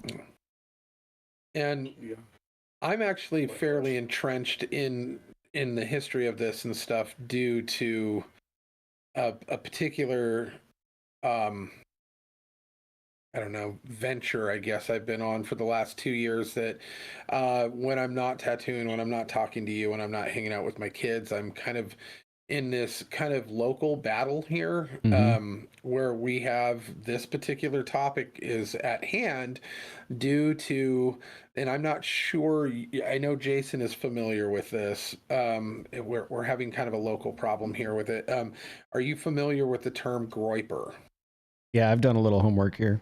Yeah. So, and this kind of folds right into the topic at hand. We kind of got a great history lesson on a couple of different kind of vantage points of what's going on with this. But we have had an influx in this area because it's been targeted due to the red nature of our area, and there's other areas in the country that have been targeted too. Not but North we're Idaho. not North Idaho, but because of the history, the redoubt, the fact that Gun Lane put a real big target on us, and there's been a whole bunch of kind of draw to this area from groups that are either groypers or affiliated in some capacity. And if you're not familiar, if the audience isn't familiar with groypers, first and foremost, it is not a pejorative. They chose that name for themselves. But the reason I say that is we had to clarify that from a local source that was trying to dismiss it as a pejorative. You have to discredit the opposition by every fathomable means, including where did that word come from? Yep, correct. Yep. So, but it started, and the roots can go all the way back into even roughly 2013, where they weren't quite America First yet, and there was a whole bunch of stuff. But America First, the AFPAC, America First, which is not, Donald Trump's America First, and it's not Sebastian Gorka's America First podcast. It's not a boomer version of America First. But the terminology is used intentionally for confusion. Mm-hmm. So you want America First, I want America First. We understand the general concept of it, but the organization, and I always say capital AF, not lowercase, or capital A lowercase f. Yep. So that way people know I'm talking about an actual organization, which it was started by a young guy named Nick Fuentes, and he started the America First, and it was due to kind of a spinoff of CPAC way back when, and he infiltrated it and really tried to start pushing out of nowhere, really, and it was really odd. And the history is super, super complicated, but him and a bunch of young group of guys all of a sudden really started trying to push their way through the ranks of the Republican Party, and they had some pretty radical ideas about ethnostatism, maybe a return to monarchism. That's what I picked up from it. Yep. Yeah, and so was Michelle Malkin, an identifiable name, was part of this. She actually still is. They call her the Groiper Mommy is what her identifying, but she actually is part of the organization in some capacity, whether it's the treasurer. I know that Vincent James is the treasurer, so she's like the assistant director or something like that. See, that's how this gets real to me, because I remember when she was on Fox News, and she's mainstream in the sense that, like, she used to fill in for Bill O'Reilly and was kind of known and was recognizable as a kind of mainstream right-wing figure. Right. And it never would have occurred to me that she would be over in this camp. That she would hitch her wagon to a bunch of, like, frat boys who have taken some type of intellectual property and twisted it, and decided that what they're going to do is they're going to destroy the Republican Party because to them it's failed them. The Republic has failed them. We should never have left the monarchy. The experiment has failed, and we need to push these stupid boomers and conservatives into open conflict with the left in order for, once the dust settles after an accelerated conflict, we then have from the ashes, they build some kind of Catholic theocracy, a bend to the knee ethno state of basically a totalitarian regime. They just want to be in charge instead of the left. None of what you're saying is hyperbolic. None of it. By the way, like, it sounds fantastical. It sounds like Dungeons and Dragons kind of. Like, I've listened to a lot, and I understand the timing of the rise in prominence and gaining support is highly opportunistic with specific events. South Carolina, Coeur d'Alene, all these different points in time where this Florida, Arizona, Fuentes character and fans, and they continue to multiply and expand like a virus. But the ideology behind the surface level good young Catholic boys really falls apart when you listen to what they're saying about open conflict, a return to monarchism. It's Yeah. crazy. And It's what they're not doing hyperbolic. no, not at all. And what they're doing to the Catholic Church is, or what they're doing to the Republican Party, the infiltration and takeover and destroying it from the inside, is also what they're doing to the Catholic Church. Mm-hmm. So I want to be very clear. I'm not attacking the Catholic Church, because that's what they always go to. Oh, you hate Catholics? And I'm like, that's not what I said at all. I could spend 5 minutes describing why I like apple pie, and you're going to say, so you're saying you hate oranges? Right. Yeah. You're Catholic. Right. But so like, there's no way that this conversation can go in that direction. But they always try to twist it and take it in that direction. Why do you hate Catholics? So, which I've had a lot of this conversation in the last 2 years. So, but what it is that they found a home within the Catholic Church, because the Catholic Church does not have the same connectivity to Israel that like your generalized non-denominational Protestant church does. Like in our church, we actually have an Israeli flag and a menorah in the church, so they can't go there without being just constantly under the watchful eye of anti-Semitism.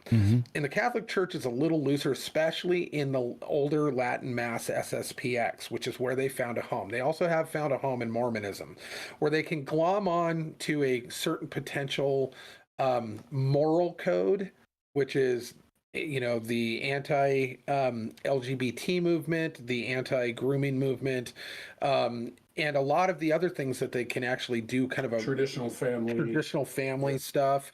And they also, it's worth noting, and I'm happy to be wrong on this, but it is, to the best of my knowledge, still the case that the Catholic Church can still raise its own army without the scrutiny of any governing body on planet Earth.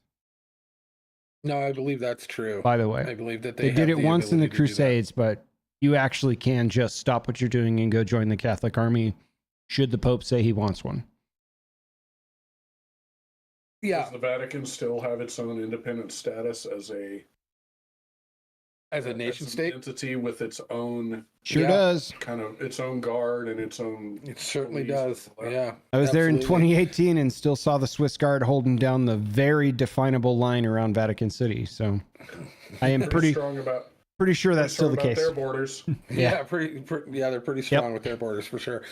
But so that might be why they like the Catholic Church. But anyway, that's an extremist outlook as a possible boon for their crazy. These guys actually don't abide by Reformed Catholics. They do not see the Pope as their Pope. Anything, that's what SSPX means. It's anything past the 10th Pope is all heresy. They only believe anything prior to that. So, but it has created a breeding ground, and there's a couple of, like Bishop Sanborn and a couple of other bishops that have been ostracized and told that they're no longer part of the church, but they still continue on and gather more and more acolytes, for lack of a better word. But these guys are young, smart, clever young guys, and they're kind of internet trolls. They live all over the country, but they live in this kind of nebulous part of the internet where you're not going to see them on Facebook. You're not going to see them, but they'll be on Twitter, but they will be in Reddit and in like different 4chan and a different kind of Telegram and stuff like that. And they have big national followings. And they're kind of superstars that have all been kicked off of YouTube and are finding other platforms. But if you're above a certain age or above or not really technologically savvy, you're not going to know who these guys are. And because you're not listening to their podcast, you're not following their media. But if you live in any type of subculture, they're very prominent figures. Well, a bunch of them, and I'm talking a bunch of them, right at the start of 2020 when everything was all crazy, decided to move here. And they had a very orchestrated plan where they were going to come up, take over like central committees in the state of Idaho because they knew it was easy and fertile breeding ground for them. They could take over places if they did the 80-20 rule, Reagan's 80-20 rule, where 80% of, we believe 80% of what you do, and they're really vocal about that. But the 20% where they want an ethno state and they hate Jews and black people, Asians are okay. They're totally okay with Asians. Most of them have Asian wives, oddly enough. But also that they are actually monarchists and they think that republicanism is stupid, but they also know where the money is. They know where the resources are. They know that they align easier with a Republican than they do with a Democrat. So they've got a hiding place where they, as long as they're quiet, and in fact, there's one of these griper guys. His name is James Alsop. He's on video with Nick Fuentes actually saying it's really easy to take over these committees because you just go in there, you're young, you have tech ability that they don't, and you can walk into a room and actually just go, hey, you can't walk into a room and go, how do you guys feel about an ethno state? Because they'll laugh you out of the room. But if you go in there and go, hey, how do you guys feel about Trump? They'll go, oh, wow, yeah, come on in. And as long as you're quiet about that 20%, they can manipulate the entire situation. They'll push people out. They'll get into seats of power. They'll get into seats of influence as far as the financings go and as far as like their media go. And what they want to do is basically strip the Republican Party of its resources while they're systematically failing. Oh man, that was a bummer. We didn't make that one, while they sabotage everything. In the meantime, also antagonizing the left in order for them to push conflict to create this acceleration. Because ultimately, unfortunately, it's built into the cake. Another reason why they kind of glom on real heavily to Catholicism is because the Latin Mass SSPX kind of sect of Catholicism actually believes that Christ will not come back until the whole world's been converted. And so and that's their mission, is to convert the entire country and through that the entire world forcibly. And the one thing that's in the way is the Jews. So they need to get rid of the Jews, and they need to forcibly move them out, turn the entire country Catholic through a Catholic theocracy, and then move the mission forward.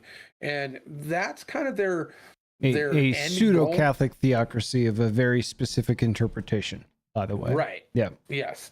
And so, and it's hard to untangle that ball of yarn when, you're talking to Catholic people, because you're not attacking Catholicism.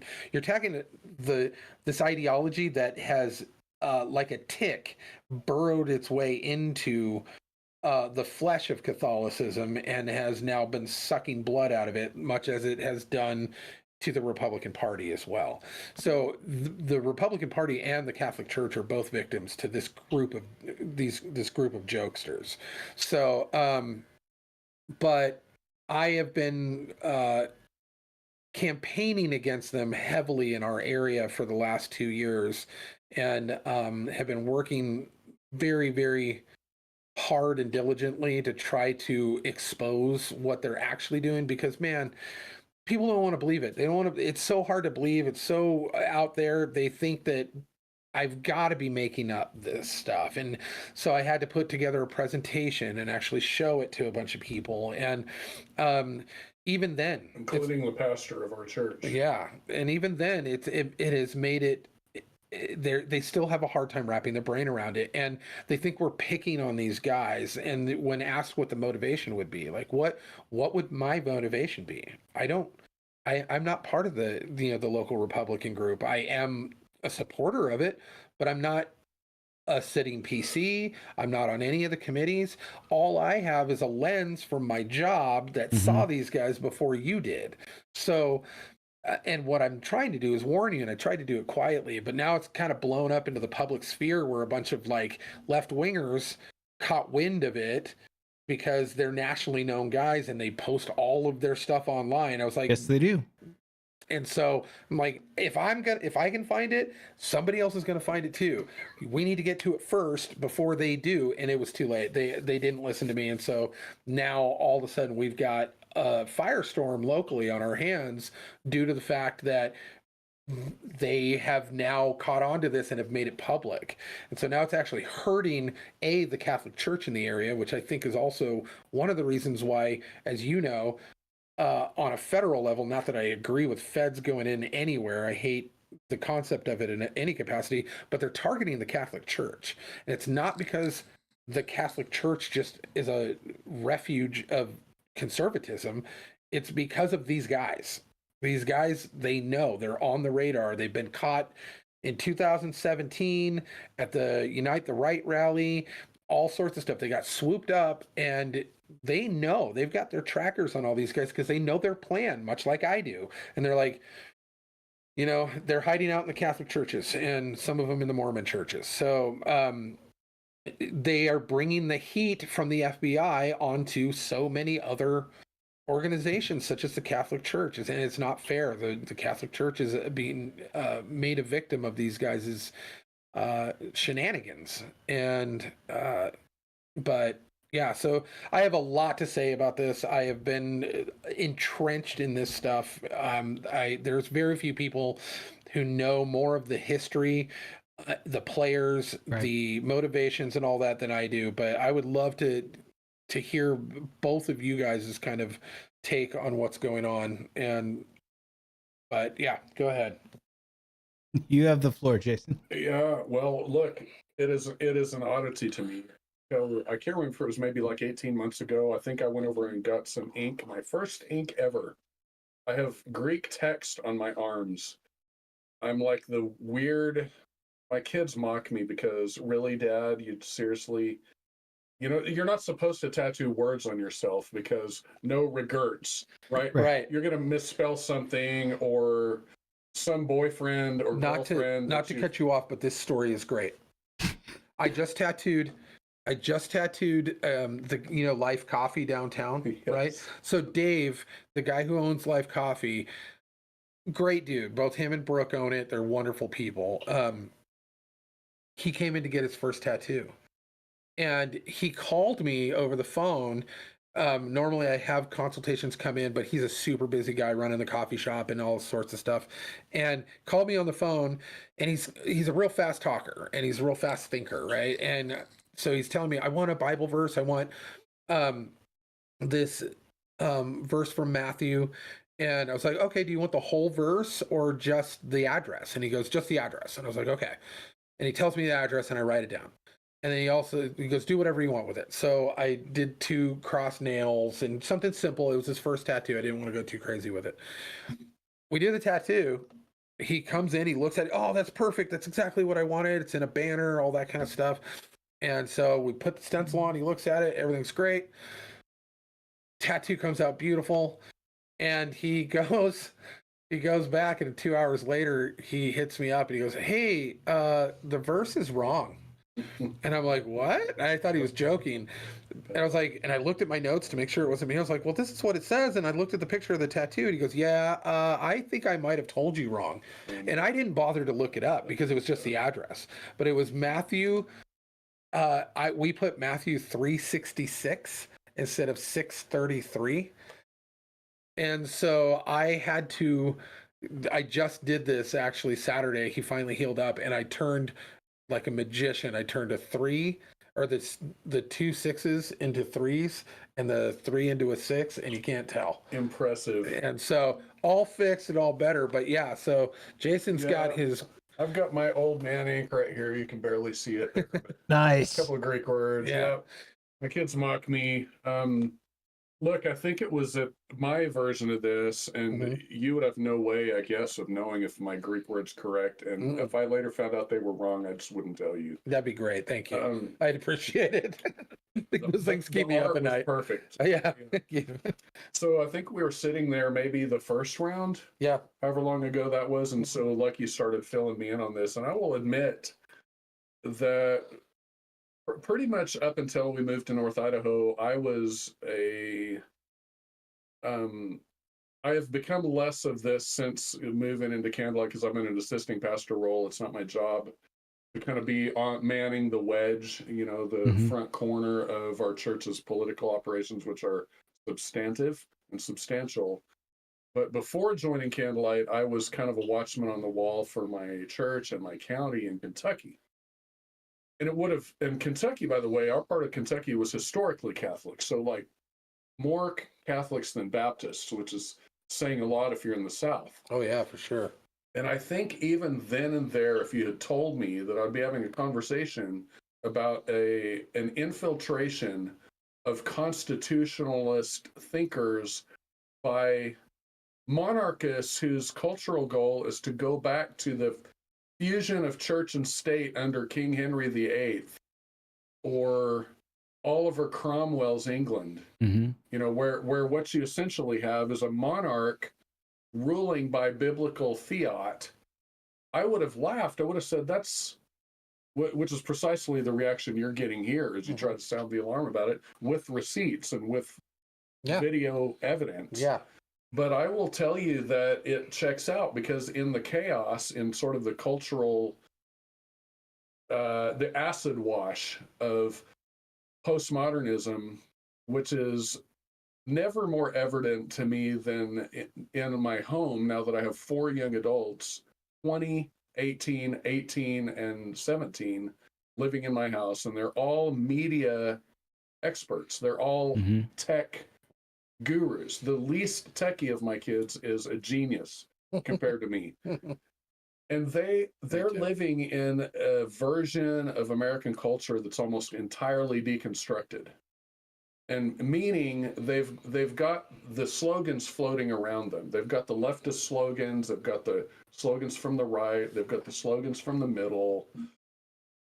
And they're entirely susceptible to a young charismatic figure who says certain correct sounding syllables and puts them in a certain compelling narrative.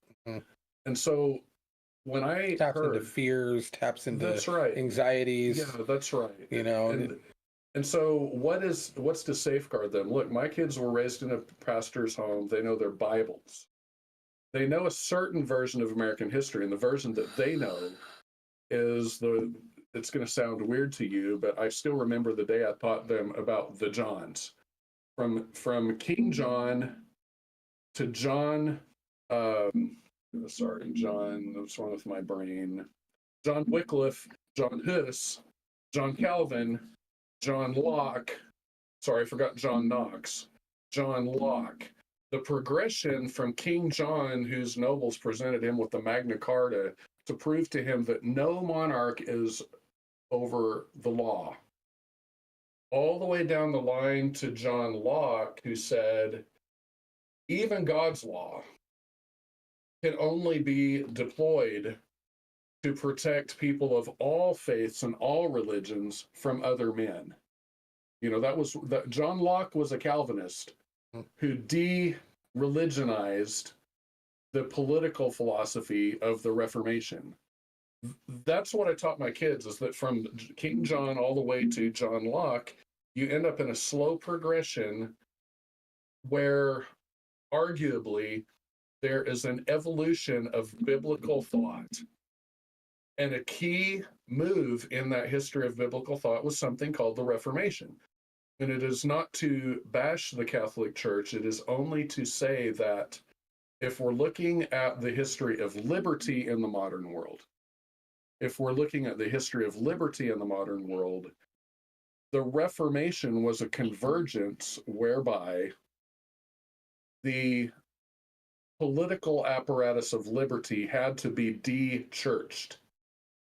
That had to happen. There had to impinge upon the public consciousness an urgency to pulling ecclesiastical power away from the public, the public determination of what counts as power, as legitimate. Broken down, I mean, a forced faith isn't a true faith. That's right. It was so then The original migrants to America essentially were Protestants by and large. They were historically and culturally Protestants by a kind of historical accident. The people who were most conscious of their right to religious liberty as defined by their religion, sort of by a historical accident, were Protestants, and a very virulent kind of Protestants, including Puritans who had escaped Cromwell's England. And so what happened was you had this otherwise accidental convergence of biblical thinkers who could only be Protestants, because all the Catholic mainstream on the European continent was still caught up in the Wars of the Roses and just the constant tug of war between cardinals and kings, cardinals and kings, cardinals and kings. By a historical accident, which I believe was providential, you end up with this Protestant convergence of political and religious thought, which produced a church-free politics that was to them decreed by the Bible. And so then after that, you have Catholic migration to the United States, and it worked out fine. You ended up with this melting pot, even this religious melting pot, where everybody kind of immediately bought into the idea that, all right, I can be whatever version of modern faith I choose to be, as long as I understand that as a religion, I don't get to run people's lives. Because it is indeed the Bible that says, look, just don't rape, don't steal, don't murder, it's a moral code that applied publicly just protects people from other people. That's all. Yeah. Life, liberty, and the pursuit of happiness was a Protestant creed that then ended up being adopted by religions under all banners on the continental United States. And it was, if nothing else, it could not be monarchical. Yeah. It could not be King George. It couldn't be King Henry VIII. It couldn't even be... It is by nature antithetical to monarchy. Antithetical to monarchy. It couldn't even be John Calvin. John Calvin was a anti-monarchical pastor who became the dictator of Geneva because people didn't understand how to do a republic. They couldn't help but revert to monarchy. And they picked a pastor and made him the monarch. The weird part is that now it appears we've come full circle, where if these groypers get their way, we're going to end up with little kings all over the country. We're going to end up with a Doug Wilson, down in Moscow, Idaho, who, even though he's a Protestant, he's a post-millennialist just like these Catholics. His Protestant version of that groyper doctrine is that they believe, Protestant post-millennial thinkers believe, that their job is to, this is weird, get the Jews out of things, create a Protestant kingdom of Christ on this earth, and thus usher Christ back to the planet. It's the same program as the groypers, only a Protestant version. And the weird part of it for me is that the founders of this country, who would have hated both versions of that, right? They would have fried, it's the same, literally fried anyone who got up in public and started talking this way. They would have laughed them back to England. Yeah. That is, it's the same pyramid shaped government on either side, where it's, you either have your left wing, insane globalism pyramid of government, or you have a totalitarian version of it within the structure of what they would consider, the proper form of government, but it puts them at the top of that pyramid. Right. By the way, plug for premillennial Protestant thinking. Right. Here's why premillennial resonates. And by the way, the majority of the founders of this country were functionally premillennial. Here's what that means. They were not, because of their reading of the Bible, they were not looking for a millennial kingdom to be established on this earth. Premillennial meant that Jesus had to literally come back in the sky before there would ever be a millennial reign. And so therefore we on this earth are prohibited from trying to build that on the planet. Instead, all we're going to do is our fiduciary duty as faithful stewards of our public good. And what that meant was the founders could have a church-free state because they didn't think it was their job to build that church state on this planet. Yeah. Now, weirdly, what we have is this Catholic group of nutbags. Not all literally Catholics. not all Catholics. These just nuts. this group, Yeah. literally trying to build a Catholic monarchy in this country under the banner of America. And I find that, pardon me, diabolical. Yeah. The first time we wake up and find out that we are ruled by a Catholic monarch, I will go to war. Yeah. Absolutely. My biggest, and your, But I would be just as angry at the Protestant monarch. yeah, same It's here. not a Catholic Protestant thing there. It's why are we thinking about a monarch? No king but King Jesus. Jesus, period. if Jesus, and this is where I hope atheists and agnostics will agree with me. I dare Jesus to show up in person and assert his kingship over this country. If he does, reading about Jesus in the New Testament, I think he might be an okay king, but I don't trust anyone else but him. Yeah. Literally nobody else but him. Yep. 100%. Sorry, did I just start No. preaching? No. No. Yeah. No, My biggest, Go ahead. Yeah. real quick, my biggest issue with them is not even their belief system. I'm okay with them having this concept. What I'm not okay with them is them lying about it. And that's been my biggest issue with them throughout. Like, I have a lot of Honestly, people. I don't even want them to get enough clout to vote this in. Either. Right. But that's the reason that they can, is because they're not honest about it. Because if they told the truth, they would be. People would laugh them out of the room, right? So, and they're willing to lock arms with like kind of those neo Vikings, the neo Viking pagan guys, you know, like the rune wearing dudes who are all still kind of getting back into Valhalla and all of the kind of Norse religions and everything, who have the same ethnic beliefs That's as they also do. something that boomers don't believe is real. Right. And Yeah. I've witnessed it for myself. They're like, that's just them playing fantasy. It was like, no, they actually believe this. But they'll lock arms with those guys. So it tells me that their ethnic beliefs absolutely trump their faith. So their end goal is more about the ethnic beliefs than it is about their faith, because I'm like, so who wins in the end? Once, if you guys get all the Republicans and the Democrats out and all the Jews out and everybody out, then you two have to fight it out, because the pagans aren't going to go under Catholic rule, and the Catholics are definitely not going to take on the pagan, hat. So let's just pretend for now that you guys all have the same goal, but really the only goal you have is an ethno state, and that's what really discredits the entire organization. But really what pisses me off is that they're not honest about it.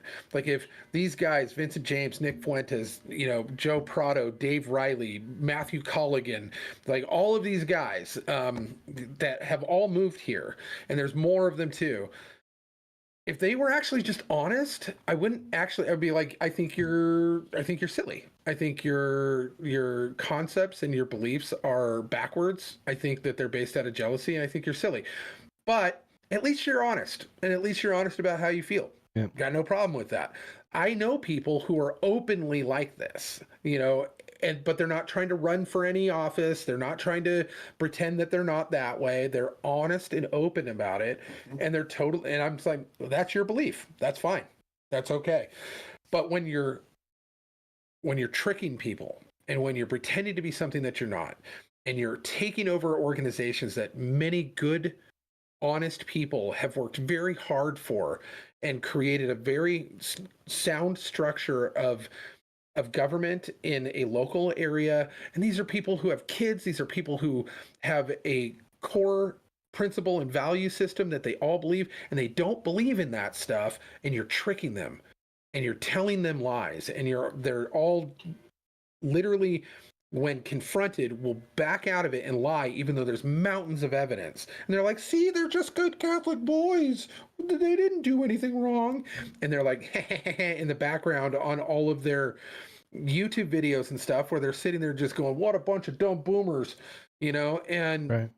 they're lying to these people and they're using them. And that's the thing that makes me the most mad, is the dishonesty of them not even being upfront about their core value system, which I don't agree with, but they're welcome to it. I just don't care. And the thing that makes me the most mad is them lying. So Look, as a citizen, not to say nothing of being a pastor, as a citizen, I'm not disagreeing with you, except that I am very worried about the historical track record of ethnostates. yeah, I mean, that's just not. I don't understand how anyone could look. If I hear that this is what they actually think, Mhm.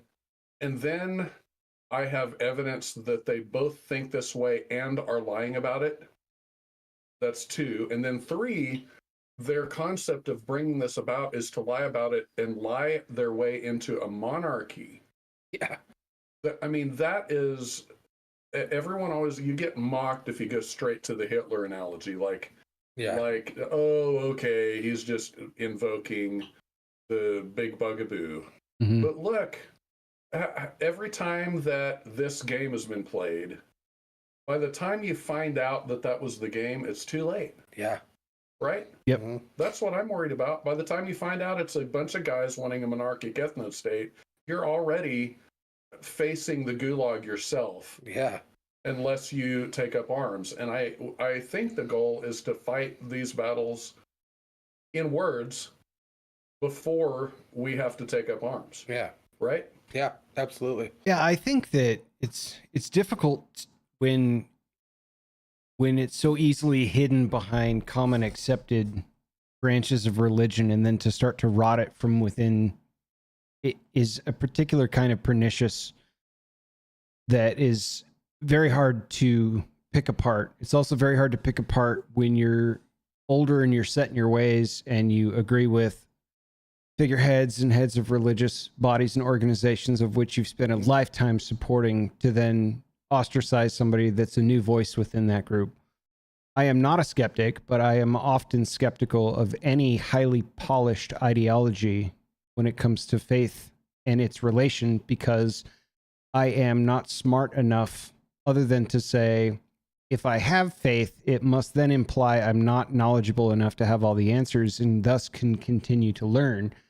If my faith is in an ethos of Christianity, I must not have all the answers. So when along comes a highly polished ideology, it almost stands in paradox to faith in and of itself, just on the surface of it. So when both are exceptionally well laid out, and they're not hiding behind it either, which I've seen, specifically the Fuentes character, and who's the little dude with the podcast that had the Mein Kampf in the background?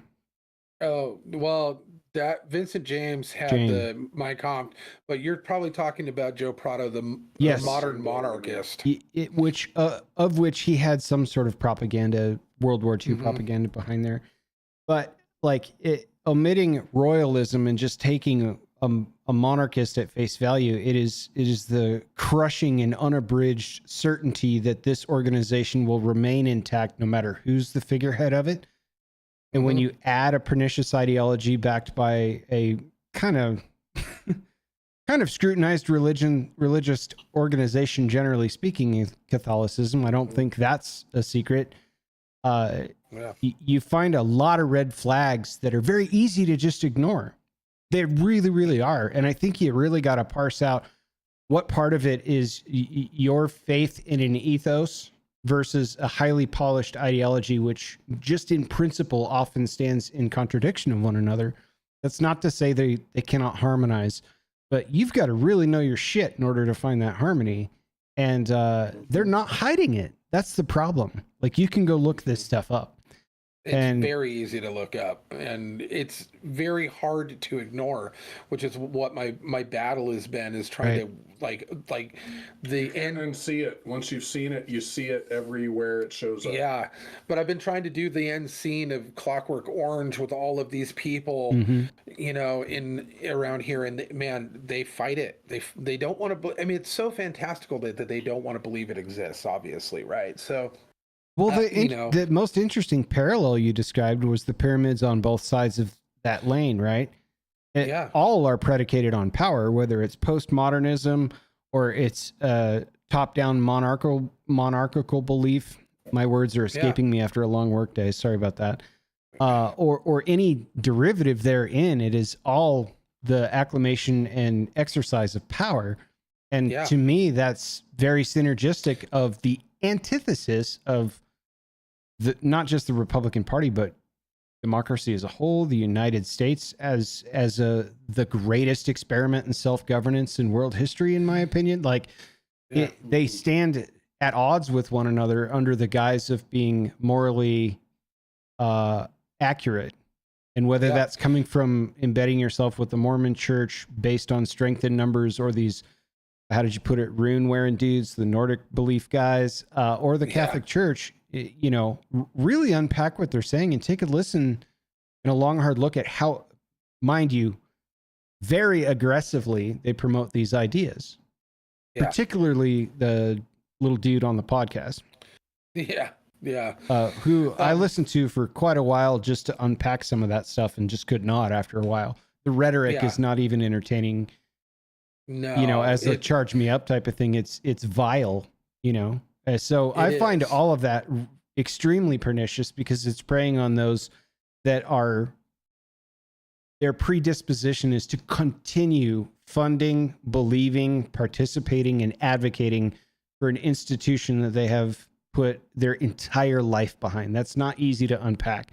And it's the easiest target to try and penetrate if you are to twist ideological means back to, in our case of discussion, an institutional monarchy, which I think is disgusting. Any group that operates in that level of manipulation of people, automatically you can check them out at the door. They should not be anywhere near a system of government or anything like that. I mean, their whole system. Yeah, they are. Their whole system is manipulation. So, but I always ask, what would the public think the alternatives are? And it's interesting to me to realize that if, let's just say that you've got in the KCRCC, our local Republican conservative power structure.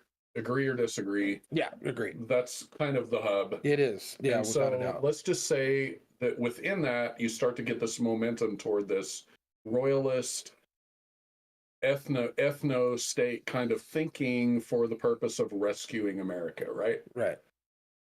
What actually is the idea? What are the sources for an ideological backstop against that? And in my mind, there's probably exactly two. And oddly, one of them is the left. I mean, you and I have talked about this a little bit when I was getting my ink however long ago that was.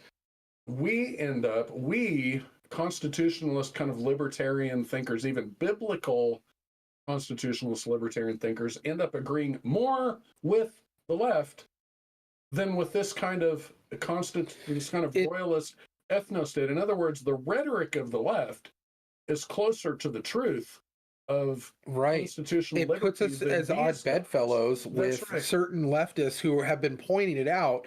We're like, I hate everything about this group. I agree with nothing with them, but I have to agree with them on this. This is true. What they're saying about these guys is true. Well, the leftist rhetoric, for example, about let's just take the word liberal. There shouldn't be stigma to that. We used to be able to disagree foundationally on every item of political discourse and still sit down at the table and write a law together.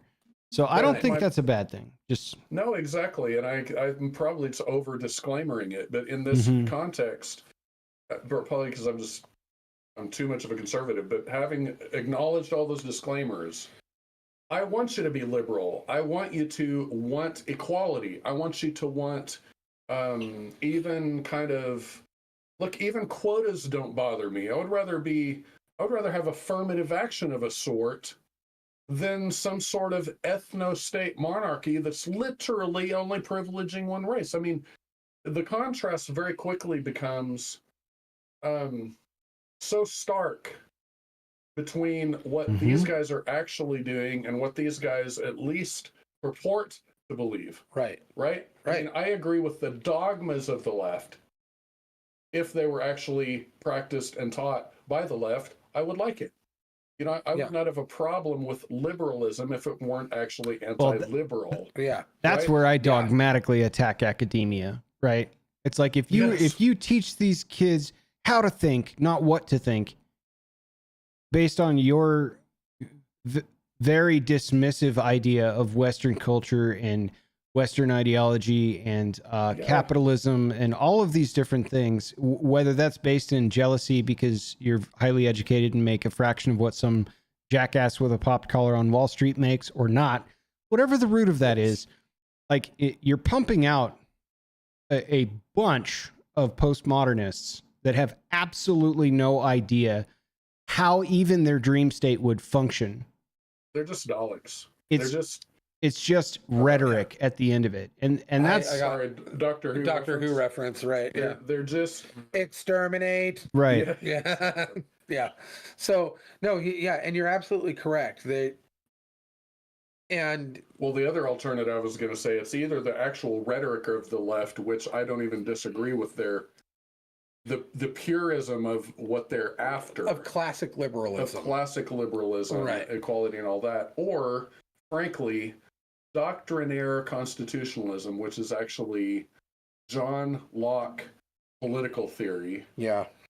And if I could distill all that out, you cannot be an ethno-state Lockean constitutionalist. You cannot be even a monarchist Lockean constitutionalist. Yeah.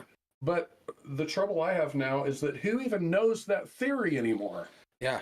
Well, You have a bunch of kids who are learning nothing but different versions of Marxism. If I were not a pastor and I had a patron and I just had a sponsor, just had someone who's going to write me a check and pay my bills the rest of my life, I would do nothing but teach the Constitution in its historical and religious context. That'd be beautiful. That's all I would do. Well, I think in order to break their ideology down in their minds, and maybe even all three of ours at the same time, that cabal of people hiding information that we referenced earlier, I think the obvious answer is that all of us that exist today are born on an earth where the rapture already happened, right? So since we don't know it and it's being guarded from us, and we have all these texts pointing to it coming at some point, we're just trying to fill those gaps in. And that's why all these pernicious ideologies are bubbling up and no one knows up from down. And well, really, we're left behind. We're a generation in what's left behind and we just didn't realize it. So everyone's wrong. He's a pre. That's a pre. If that is the case, and this is Pascal's wager, right? Yeah. This is like the weirdest inversion of Pascal's wager. Look, even if you're right about that, I'm still going to fight for the Constitution. And I'm still going to act like there's still another coming of Jesus. Clearly trolling, but I'm going to roll with that and just go, fantastic. Like, there's the elbow drop. All of us just missed the boat. That's right. Eons ago. Right. Yeah. This has been incredible. So I don't want to just leave it at that because I know, I mean, time flies when you're having a kick-ass time. We've been at this for 2 hours and 15 minutes, but what's next? Like, how do we get people to stop and say, show me the proof, show me the receipts, and then they still don't believe you? Where you're at a point now where, like, clearly you've shown members of your congregation, you have talked to several other community members. I know for a fact I have talked to a few. Yeah, I've talked to legislators, senators, lieutenant governors. I've shown all the evidence to them, and some of them are on board. But it takes a bigger group to feel comfortable pushing up against this, because there's powers at play here that A, are spiritual, and B, are actually people are really nervous about pushing up against this because there is a fear of the cancel culture kind of situation where they don't want to cancel people because that's what liberals do, right? They don't want to cancel people. But then also, there's a free speech kind of thing going on mixed in with this. But then also there's just a push against some power play that, see, I think that this is a well-funded, well-organized push from a much larger source. I think that they are brought here, paid for, because they all have tech jobs and they all moved here at the same time. I think that they've been brought here to actually dismantle the Republican Party and even the Catholic Church to some degree. But I think that it is a much bigger thing. So what we've decided to do is we're going to try to help them as much as possible. We're going to try to do things within the organization, and we've got plans and works for that. But we're also going to build a parallel system, which is what we're doing. Is what we're building a different type of central committee that actually is a landing place for all the people who end up, if this thing crashes and burns, there'll be a landing place for all the good people to catch them when they fall out of this, and have it biblically based and have it completely biblically based. And we actually have a whole line of principles that you have to abide by in order for that to happen. And run candidates, help out the community. It's really community based too, so that we actually are having community captains that will actually go around and handle their neighborhood situations. Oh, Bob's 90. Has anyone checked on him? And create community parties, really get your community activated, but then also create boot camps for people who've never run for office before, and then they win, and then what? I don't know how to be a politician. Well, we got you. We're going to teach you Robert's Rules of Orders. We're going to be able to do all that. We're going to do different community campaigns where we actually clean up the freeway and we pay for it, or jacket and clothing runs for the shelters and stuff like that, which our current Republican community isn't doing any of this. Or like if you're a newly elected official and you're in a school board or the college board or even city council or something like that, and then all of a sudden you're in over your head, there's a whole bunch of heat coming down on you, and you've got to make a really wild decision that you don't know how to do. We want there to be a council of actual elected officials that can give you advice and counsel you on this and go, hey, yeah, you're in a snafu here. Let's figure this out. I was going to say, I'm glad you're thinking this through, because a PAC without a charter is a manifesto. Yeah, absolutely. Yeah. And so we actually have, it's actually a 501c3 and a 501c4. So we can do community outreach and also do political stuff that are separate branches. And so that way we can work within the community to actually, and let's say worst case scenario, the KCRCC completely implodes. We'll be basically a landing pad, a catch-all for all of that falls in, and so that we can hit the ground running instead of there being a wasteland of what do we do now. Or best case scenario, we just work in parallel with them and pitch them candidates and go, hey, you guys, this is a good, help them out. They got rid of their bad guys and their bad reputation, and we've actually been able to pitch them candidates that we've vetted and go, okay, now put them through your vetting system. They'll pass with flying colors because they already went through ours. Keep it ethical, keep it constitutional, and keep it transparent. That's all it is, every bit of it. So on the organizational side, the only piece I would add, and maybe this is the pastor in me, the individual who is convicted, educated, clear, and tireless.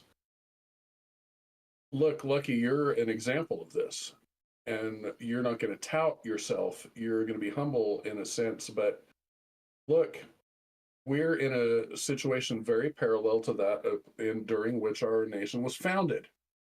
It is a similar kind of welter of just dangers and chaos and crazy ideas that, if adopted, are dangerous.